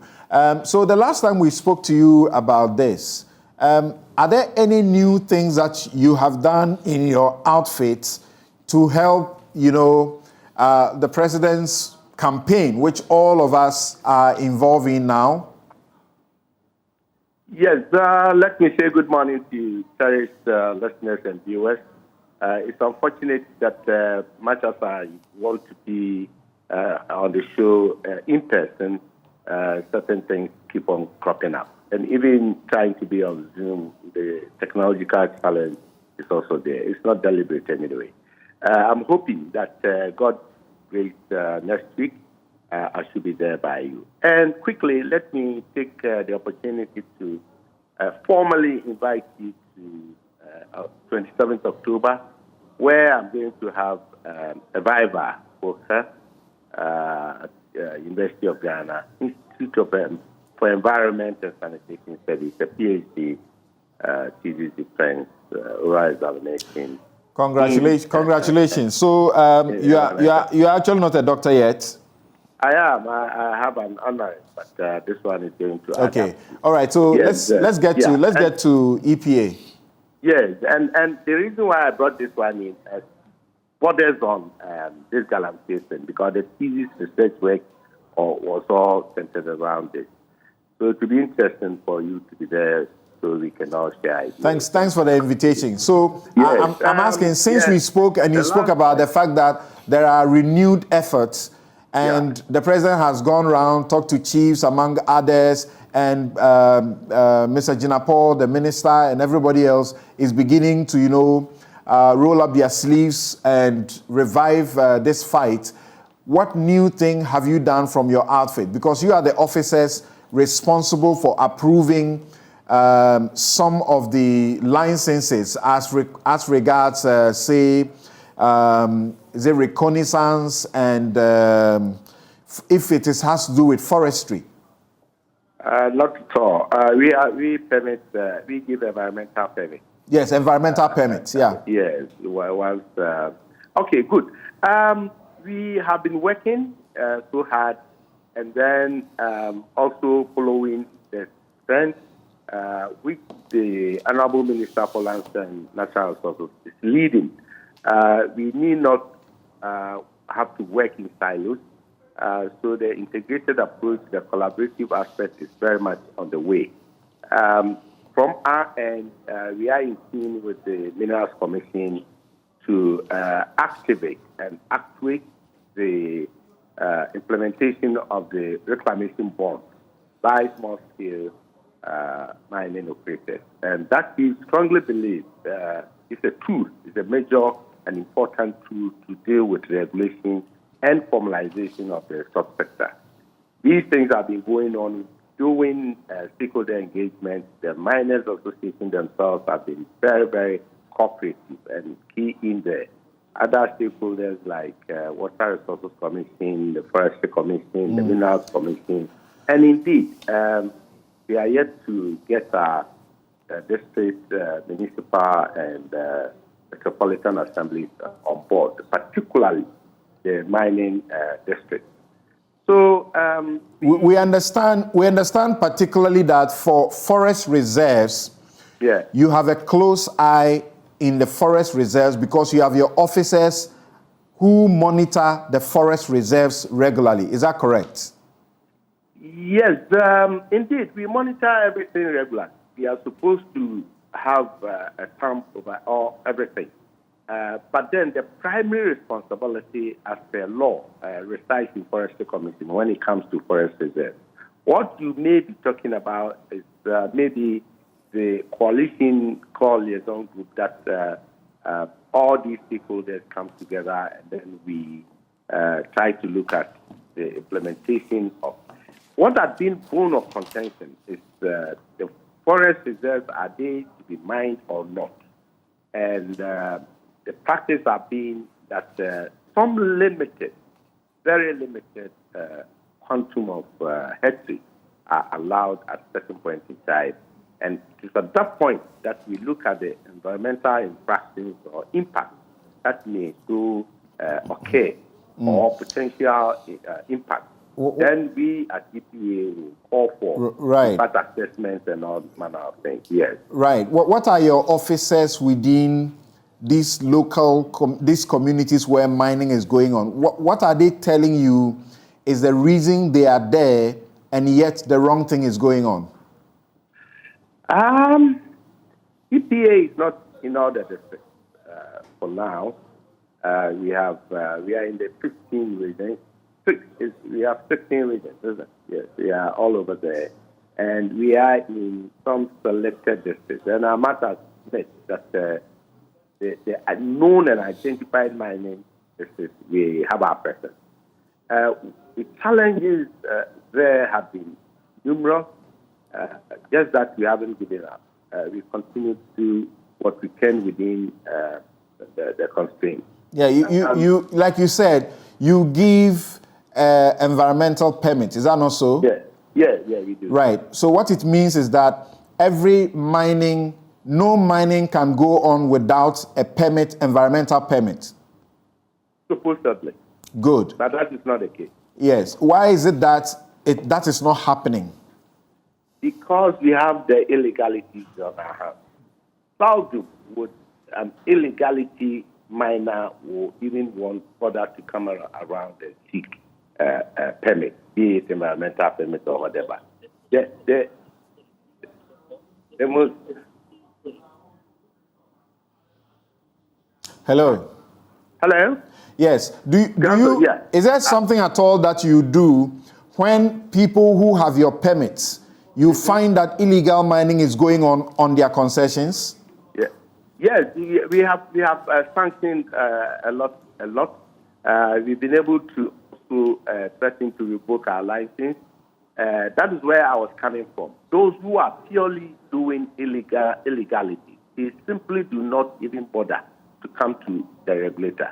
And we have those who have the licenses all right, yet on the ground, the operations, they encounter illegalities, they perpetrate illegalities. Those are the people that maybe you are talking about. When we get to know of that, what's happening? Hello? Yes, I'm listening to you. Yeah. So those that we run after, I can give you a case in point. There was this company who came to EPA applying for environmental permit.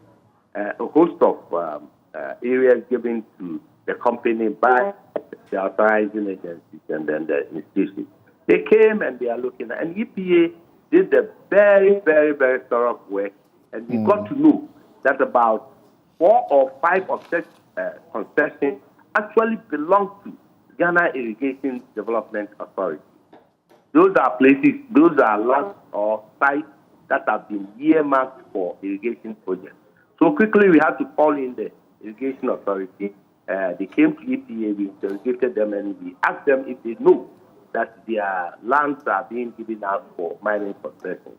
And indeed, through that kind of prudence, we were able to save the Irrigation Authority that parcel of land. And many others. There are times where chiefs and landowners have protested vehemently about the companies being permitted. And when we do what we call stakeholder engagement or public hearing, those are the times where we get the sentiment of public. And through that, we may give you the permit or not. We have refused as many permits as possible. Back to your main question, it borders on monitoring. Yes, we have the mandate and we have we are obliged to undertake monitoring. But here you are, that most of these heinous activities occur in the deep night, where everybody is thought to be asleep. And these areas, particularly in the forest reserve, these are very dangerous terrains to traverse. And deliberately, these wicked, money-hungry, greedy miners will cut. If you don't take care and you are not careful, you will fall into these traps by way of falling into a pit, by way of even being shot. As we understand, you have very limited staff. You Yes. seem to have about an officer serving, up to 10 districts or even more. Yeah. Is that what is happening? Yeah, that is the case. Indeed. And in a situation where we have a crisis, are you not planning to, strategize and have your officers sent to the places where they are needed most immediately? Yeah. Yes, perfectly so. During my own private research work, 2015, 2016, this thing came up strongly. So when I assumed office, quickly I begged my sector minister, and then he also he granted the opportunity to recruit. We used to be 380 staff strength nationwide. As we speak today, the president, through his marching orders, he's been able to recruit some more to about 100%. We are talking about 760 or so. And that has even helped in our case. The sector minister now, Dr. Kokwepri, has also asked us to open up operational district offices. So we go directly down there where the hotspots are and then put officers there directly. This is what we're working on very soon. And very soon the deployment will do. That is not the truth. We need mobility. And so permission has also been granted that EPA, for the first time in the history of the institution, are procuring 45 vehicles, of which 25 are that robust Land Cruiser type that the miners, the rare good miners, the large-scale miners use. And it's being equipped with all the necessary accoutrements, including GPS and sirens, all that we need to work with. All right. And with that, we will then be able to match good for good those illegal operators, and we'll be able to, with the support of all the other stakeholders. Why don't you show some results now to be the reason to give you more?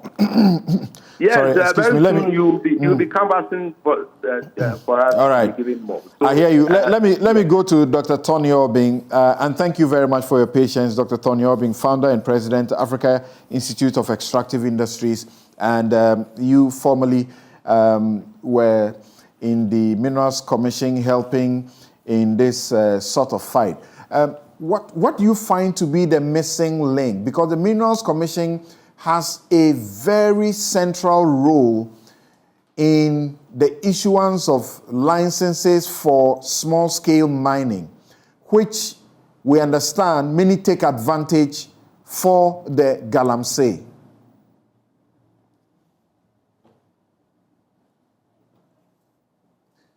Hello, Dr. Obing. Hello, can you hear me? Yes, please. Go ahead. Yes. I'm saying that good morning to your panelists and your viewers, particularly my in-law, my DC in-law, Mr. Bonzo K, because my wife comes from his area.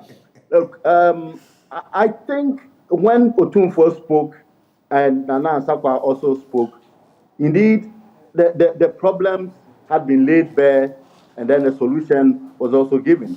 I think that the Minerals Commission has a central role to play, but we need to make a difference establish a difference between the large-scale concessionaires, not miners, those who have large-scale mining concessions. Some of them have the reconnaissance concessions, the title, some have the prospecting, and then the mining leases.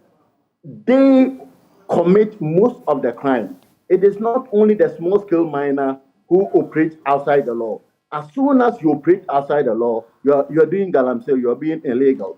So the concessions that are properly given by the Minerals Commission, they should be able to monitor.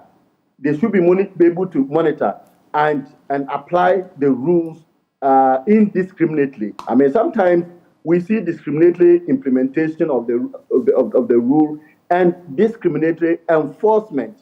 And again, I am interested in distinguishing between the implementation side and the enforcement side.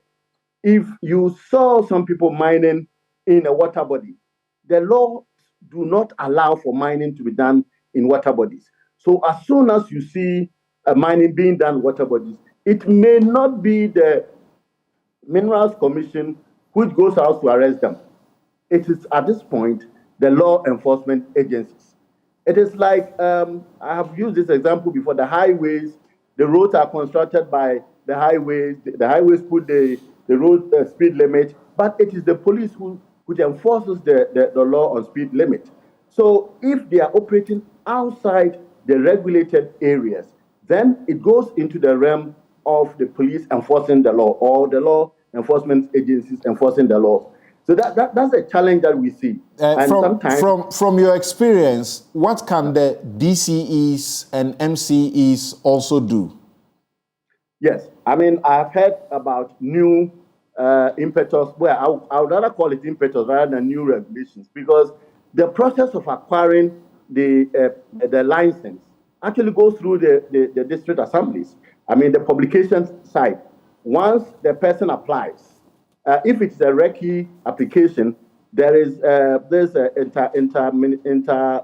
intersectorial technical committee that sits down, look at the application, and says that, well, it meets all the physical requirements, and therefore it must go to the next step. That is when it goes to the district assemblies for the chiefs to be able to give maybe a say-so, a go-ahead for them to sort of go ahead and then process the application. So if the existing procedures require the DCEs or the MMDCEs to actually go through that and confirm that there is no encumbrance or there's no litigation, there's no issue on the land for which the application has been placed. I believe that this has not been properly implemented.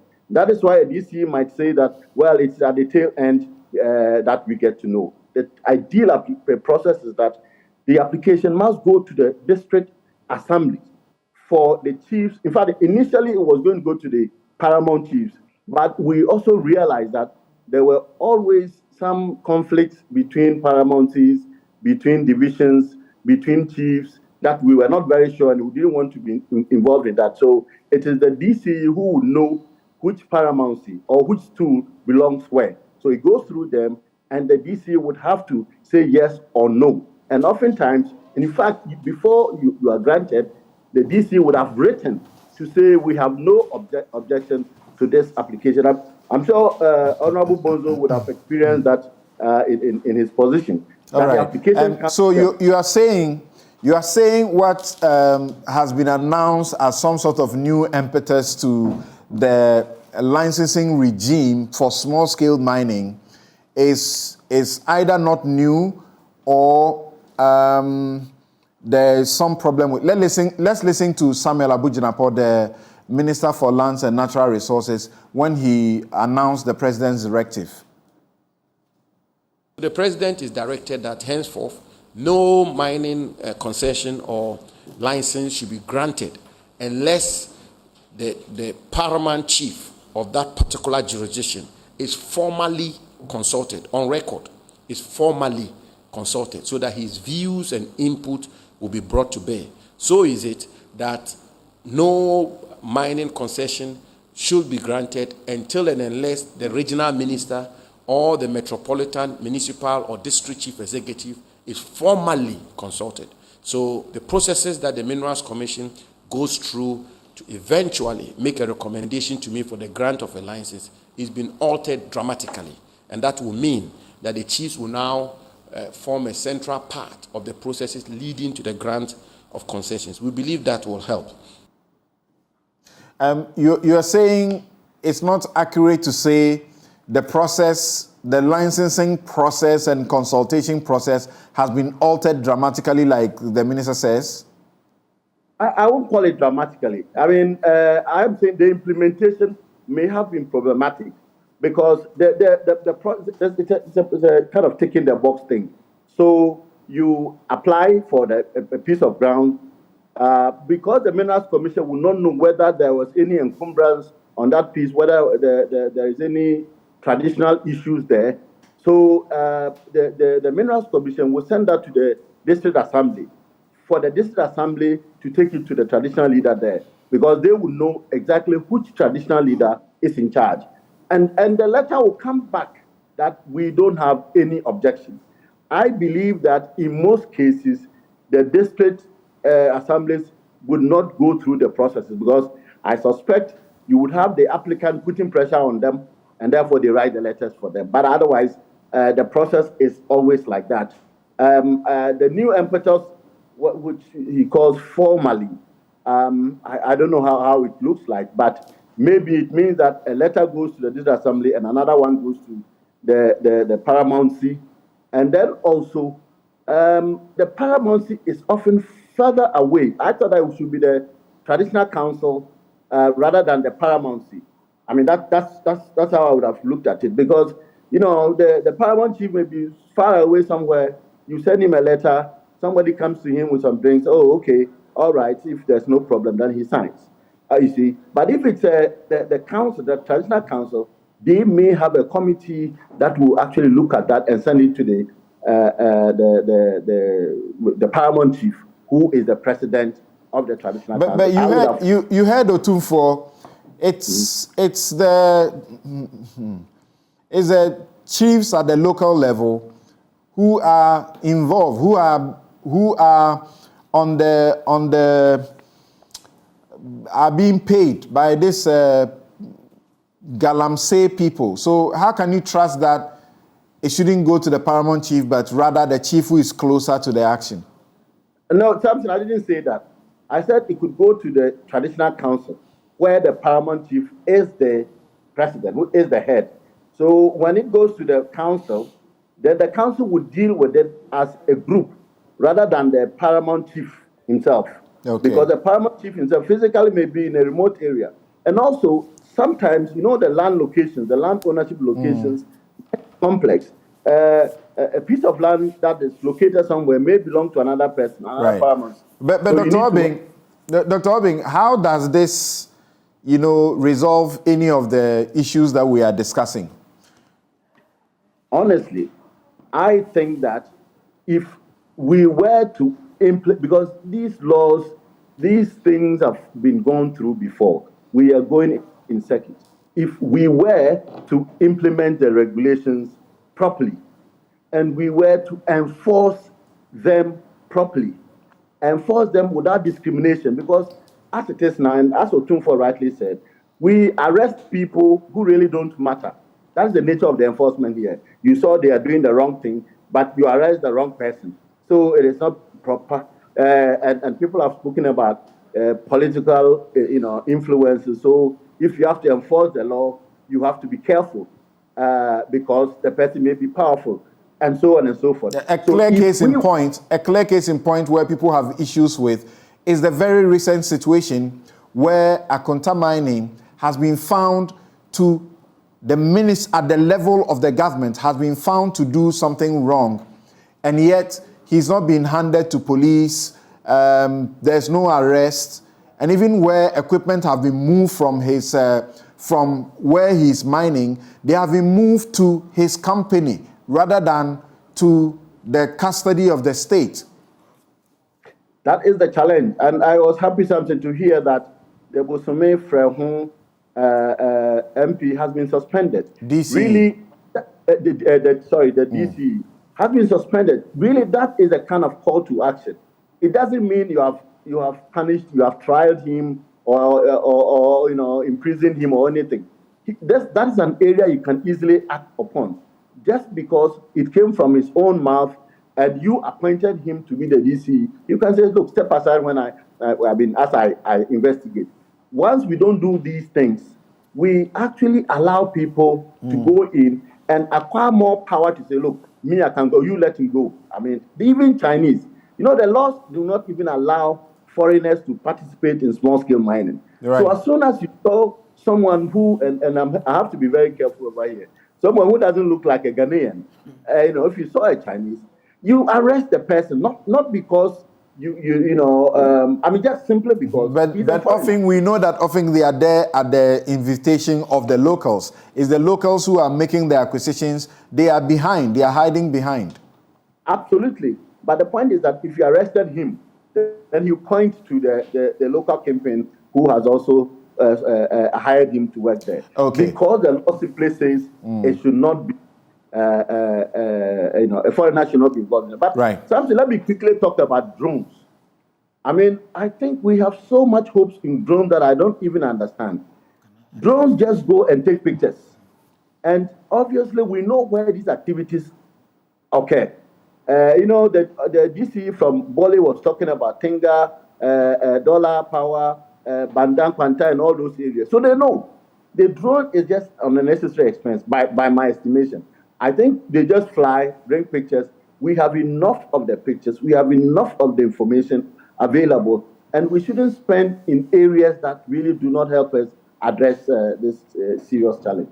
Okay. If you had one or two pieces of advice, particularly for the DCEs and the chiefs, so they complement the efforts, or they are actually at the heart of it, what will it be? Well, I think they should do what they are required to do. They have to ensure, and I sympathize with them because they won't have too many places where there will be application. Well, most of the lands are under some form of concession. Most of the lands in the area are under some form of concession. So I wonder how many applications will come to them anyway. But if they did, they should not just listen to what the applicants would come and tell them that, oh, look, Penitum, we need to get our investors. That's what they say. Our investors are coming. And in some occasions, and I can't name, things happen in envelopes and then maybe people just sign. This time round, we must show some seriousness, especially when we wake up and see the pictures of our water bodies and the lands that have been mutilated. Mining should not necessarily destroy our lands the way it does, the way we see. The big mining companies, yes, they do have negative impact, but the law is properly enforced over there, so we know there's much less negativity in that area than what we ourselves do to our environment. All right. Thank you very much. Your in-law wants to ask you a question, and I hope you can answer it within 1 minute for me. Dr. Tanyomin. Yes, sir. As a DC who has been at the forefront of this Galamsey fight, there is a video that I chanced upon that disturbs me, and I wish you could speak to it. It's a video purported. Don't even talk about it. Let me talk about it. Yes, let me finish it.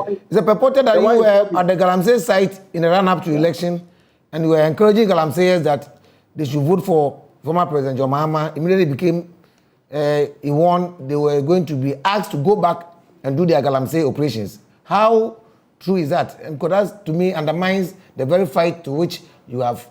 You said it's reported. Yes, purported. I've seen the video, and I know that he said. Yes.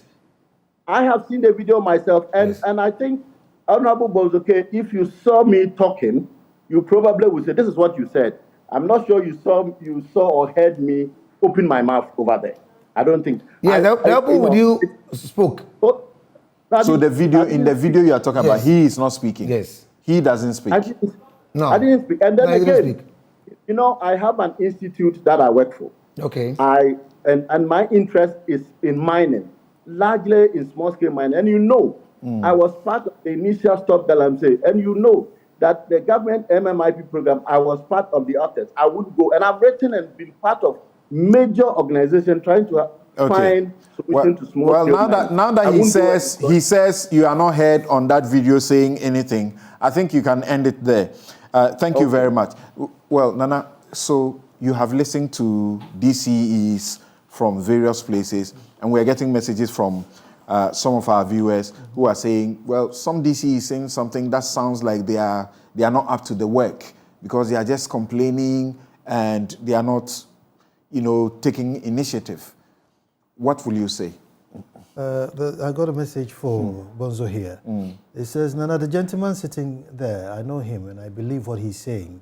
The police and the chiefs will try and bring him down with their lies just to get rid of him. My commander in Asium once told me that if he acts and chase the Galamsey guys away, the chief will write to the president and accuse him of being corrupt, and it could land him in trouble. He says, I have personally paid. So he's gotten a concession. They're called pure character. He's gotten a concession. He's waiting for his permit to move on to site. But Galamsey guys have encroached. Apparently the chief and the assemblyman, she had to pay to go and get the military to come and do an operation. So she's like big insider and gave you credit that you're speaking the truth and that they will come after you if you do that. All right. But quickly sum me up because I know you don't have any more time. I think number one, we wait till we are overwhelmed with issues. One person comes, two person come, 3, 4, until it becomes a whole community and they form an association, and then we try to stop it. Another scary thing is if DCs are throwing their hands up in the air, and this is to you, Samson, I know you are a stickler for law and order, but at the moment where we are almost, if not at a state of emergency, can we take all these millions of people and hundreds and thousands of excavators to police stations if we don't apply some radical means that doesn't cost life? I don't know. If we don't apply some radical means, are there the courts, the prisons to put all these people in?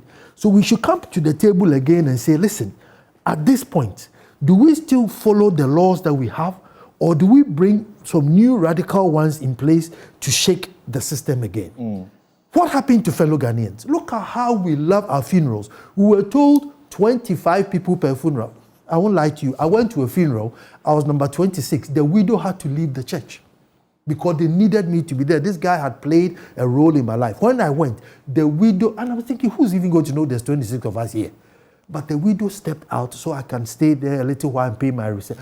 25. Just because the president said that is what it ought to be. It ought to be. This is not, and I wasn't at Flagstaff House, I'm somewhere in North Kaneshi. When I turned up at the church, the widow left. So what are you saying? Saying that, can't they be fellow Ghanaians? Everybody should leave my forest or leave my water bodies. What's stopping it? Just fellow, that's all he said. Fellow Ghanaians, henceforth, weddings, 1 hour, church, 1 hour, not more than 25 people. People either obeyed or kept their bodies until such time the ban was lifted. And then he was speaking on the operation of law. Operation of law. The laws against Galamsey exist. Well, but he can add some. Well, or he can reinforce it.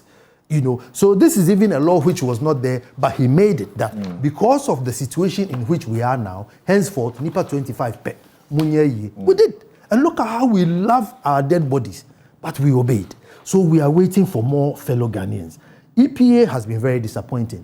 Right here at McCarthy Hill, next door to Pambro Salt, is a cement factory and absolutely paralyzed, handicapped, and they're operating next door to a salt pond, which is the only salt pond which we are always complaining that we could have done better with salt. Somebody's built a cement factory. It's as though as soon as these Chinese people come in, we just get completely comatose, And then finally to just land and go. I mean, this issue of illegal mining, I am still saying, if the chief and the community do not welcome it, it is near impossible for it to happen. Some assemblymen and DCs, you go to the towns and they are like, Father Almighty. Assemblyman, you have there 4 years to come and help me. If government says something, you bring me the news. Assemblymen are selling lands. Assemblymen are, they are running the town and the chiefs are completely handicapped. I'm thinking, why? This is your land, your inheritance. And this guy is just there to help you. Why has he all of a sudden taking over lands? Dabbling in Galamsey, assemblyman. What are you talking about? So my fellow chiefs, you have a permanent position. Don't be too scared with people with temporary positions. DC, I will give you all the respect and I want it right back. You're not coming to boss me. Something, after elections, I don't allow any campaigning. So posters, billboards, everything is off my town. You can't come and tell me, what the poster be see me What do you make of the call for the president to declare a state of emergency in these particular areas? I support it, one second. And police it. I support it 100%. Something, water is life. So it is just like me coming here and you're drinking water and I'm dropping little cyanide of water in there and everybody thinks, oh, yeah, let's form a committee. Form a committee? The people are killing people. I hear liver diseases are going up, strange births are coming in. I mean, this is life and death we are talking about. And does it get more serious than life and death? So yes, areas where these things are critical, I think we should declare state of emergency, send some generals there to go and help the DC. Put some generals The generals is another issue because as we understand, some of them are now getting involved. And some of the officers don't want to go to Lebanon. Some of the officers now don't want to go on peacekeeping. They prefer to be sent to police Galamsey site. So, briefly, what will you share with your colleague, DCs, MCs who are watching and listening to you, your initiatives, and what are the difficulties that you need help around? Okay, thank you. Mining is a legitimate business governed by the laws of the state. That's right. Be it small scale, medium scale, or large scale. And that's all we need to do to enforce the laws that governs mining. Why do we call it galamsey or illegal? It's because some people decide that they don't want to play by the rules. The rules are very clearly spelled out. If you want to mine, go to Minerals Commission, get your concession, go to the assembly, register with them. You are regulated by EPA, you get your permit and everything. In that case, issues of pollution of water bodies can be regulated. Issues of reclamation, it's all spelled out in the small-scale mining lease agreement that you sign with the Minerals Commission. So it becomes very easy for the assemblies to enforce it. But these are a group of people who, in their bid to make money through illegitimate means, they will not play by the rules. And like Nana said, Nana is here. If I want to have a piece of land to build in your hometown, yes. The first point, I will have to come to you, and then you give me the land. So even if a burden, I have to go to a chief, I can't go to your hometown, Adumasa, and then come and build without your knowledge. So how can Galamseyers just walk into any place without the knowledge of the chief? That's where the chiefs have a very big role to play. The new directive issued by the president through the Minister of Lands and Natural Resources, I think I disagree with Dr. Tony Obin. Since I became a DC in the last 5 years, there's never been any time that any application for concession has come to me to be vetted before. You always get it at the tail end, yes. At the tail end, when they bring the Gazette, then you are only supposed to publish it for 21 days. And if people have any objection, they will raise it. Now, because MMDCs will become a focal point in this fight, the president directed that at our meeting in Kumasi, that everybody is blaming the chiefs, everybody is blaming the MMDCs. Meanwhile, when you go to a Galamsey site, there's no way for you to find out whether the guy has a permit or not. So in this case, let's make you a focal point of the issuing of licenses, the licensing regime, so that even before a license is issued, you are aware of the location, everything. So if I go to location A, let's say Anya, and then somebody is doing mining, I can clearly say that this is illegal mining, then I will deal with it. Now, the laws of the Minerals and Mining Act has been amended recently, as recent as 2019, which profers some very stiff punishment. Yeah, 15 years, very yes. stiff. And these are the things that we need to do as a country. Because the issue of Galamsey, if we are not careful, will swallow us. You put it in the right way. So I'm surprised. Nana, if you are buying gold without license to buy it, so you need a license, first of all, to be able to buy the gold. Exactly. So that we are sure you are not going to buy the gold from the wrong place. If you are buying it without license, if you are undertaking the mining operations without license, if you are aiding that process, if you are facilitating it, if you are promoting it. Our new law says when you are caught, the punishment you get is 180,000 Ghana cedis to pay as a fine, or you go to jail between 15 and 25 years. If you are a non-Ghanaian and you are undertaking it or you are facilitating it and you are caught, you are supposed to pay between 4.2 million Ghana cedis, and you could have a jail term between 20 and 25. If you are a Ghanaian and you are permitting it, some Chinese is coming to see you and you are allowing them to do, then, and you are permitting it, you are facilitating it, you are looking to go to jail for 15 to 25 years. And the president said, we needed to do this so we take the power away from the discretion of a judge who may be compromised and may give you just 1 year or 6 months to go in jail, or may simply say, pay some small amount of money and go free. Yet, this doesn't deter. What does that tell us? And that's exactly what I was talking about. So we need to enforce these laws and make sure that it works.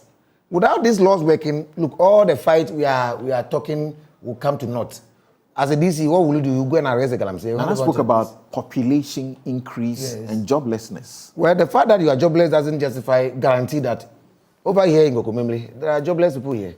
Waranda, they should come in and attack and steal from Joy FM because Joy FM is prospering.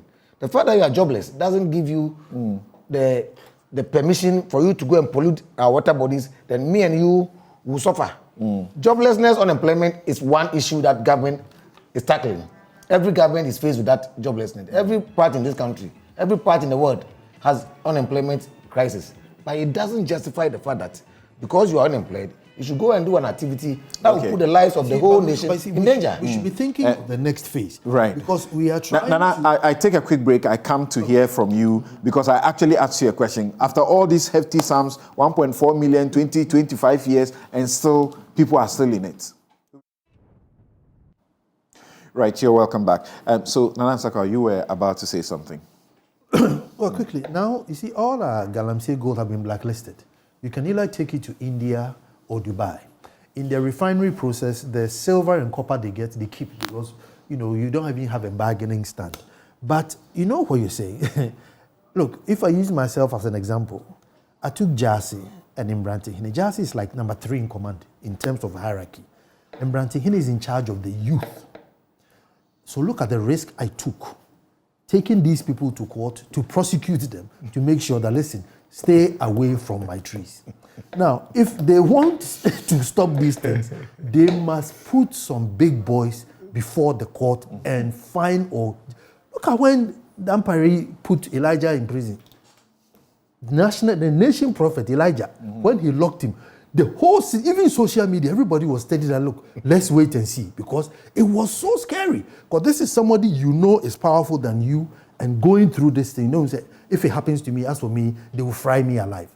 So they should be bold enough to get the real culprits, some of the big players, lock 1 or 2. You see how sanitized the system will be. Interesting the way he says it, lock 1 or 2. Because Samson, Galamseyers, as I've known them, they don't want to be in jail. We are told that is how corruption is well fought in the countries where it has been fought, not the people on the low side, the periphery is a real. So let's and Dr. Kwabena Kukufu, Henry Kwabena Kukufu, I'll come to you shortly. Let me go to Ignatius Asa Mensah. What will you also like to share with your other colleagues who are doing this? And what one major challenge do you need help around? Hello. Yes, you are on. Yeah. So we've spoken a lot, but then I would want us to look at where we do immediate enforcement of the so-called laws that we have concerning mining, and the reviewed ones. We have to do immediate implementation of it, and immediate and practical. I'm saying immediate and practical because recently the president has directed that the chief and MMDCEs should be part of the licensing regime. For example, we are saying that those that buy them, those buyers who are buying the gold without license, that you will see a lot of these shops within your area. Which one is legal and which one is not legal? Because you are not part of the issuance of the license to the one who was buying, you cannot just go to the person one by one to ask whether he has a license or not. So immediate and practical implementation of all these reviews that we have done, I think it will help us to stop the menace. Also, we were talking about unemployment. I know that the president or the government is doing a lot, this event thing. But, these days, how this tankers out of Zoom Lion has become so attractive. I would want that agric, as we are preaching of, will become attractive to the youth so that they will enter in rather than to take the mining or the illegal mining as an alternative. Right. And then we should also be patient. The Hiroshima and Nagasaki war, the destruction that happened, I don't think Japan just got up one day and become Japan of the day. We should all calm down. We should be patient and make sure that all the policies that we are implementing comes into fruition. Other than that, everybody rushed to get money, and at the end of it all, the posterity will judge those of us. Thank you very much, Ignatius Asa Mensah. Dr. Henry Kwabena Kokofu, we are running out of time. You have the last word. What would you say in a minute? Did I lose him? It does appear that we have lost Dr. Henry Kokofu there. We have Veronica Hemming. In a minute, what would you like to say finally?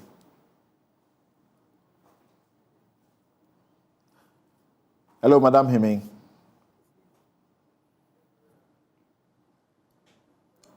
Hello? Okay.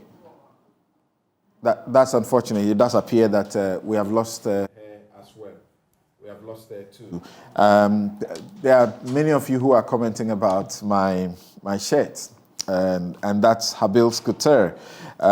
You can find them at Jiringano Gate, East Legon. You can also call them right now, 0200 84 1988, 0200 84 1988. Dr. Henry Kokofu, I understand you are back on the line. Are you? Yes, please. Yes, Great. We have just a minute to go. Right. Thank you very much, Senior. And I must commend your good job, your producers for this program. It's quite educative, and it's going to help us all fight this menace. A quick one about the comment. Your call has been put. What just happened? Yeah, I understand you're on. Please go on. Hello? That's a bit unfortunate. This is where we draw the curtains on this today's show. We sought to speak with DCEs, chiefs, and regulators to get into their minds to understand what the difficulties they may be facing in this fight against the Galamsey menace, so that if there's some help that we can all offer collectively to assist, then why not? I hope you enjoyed the show, and I hope that we will all remember that Galamsey is destroying our lives, is destroying livelihoods, and we each have something to do. My guests have been Dr. Henry Kwabena Kokofu, Executive Director, Environmental Protection Agency. Francis Kwesi Bonzo is the District Chief Executive of Elembele. Ignatius Asa Mensah is District Chief Executive in Poho District.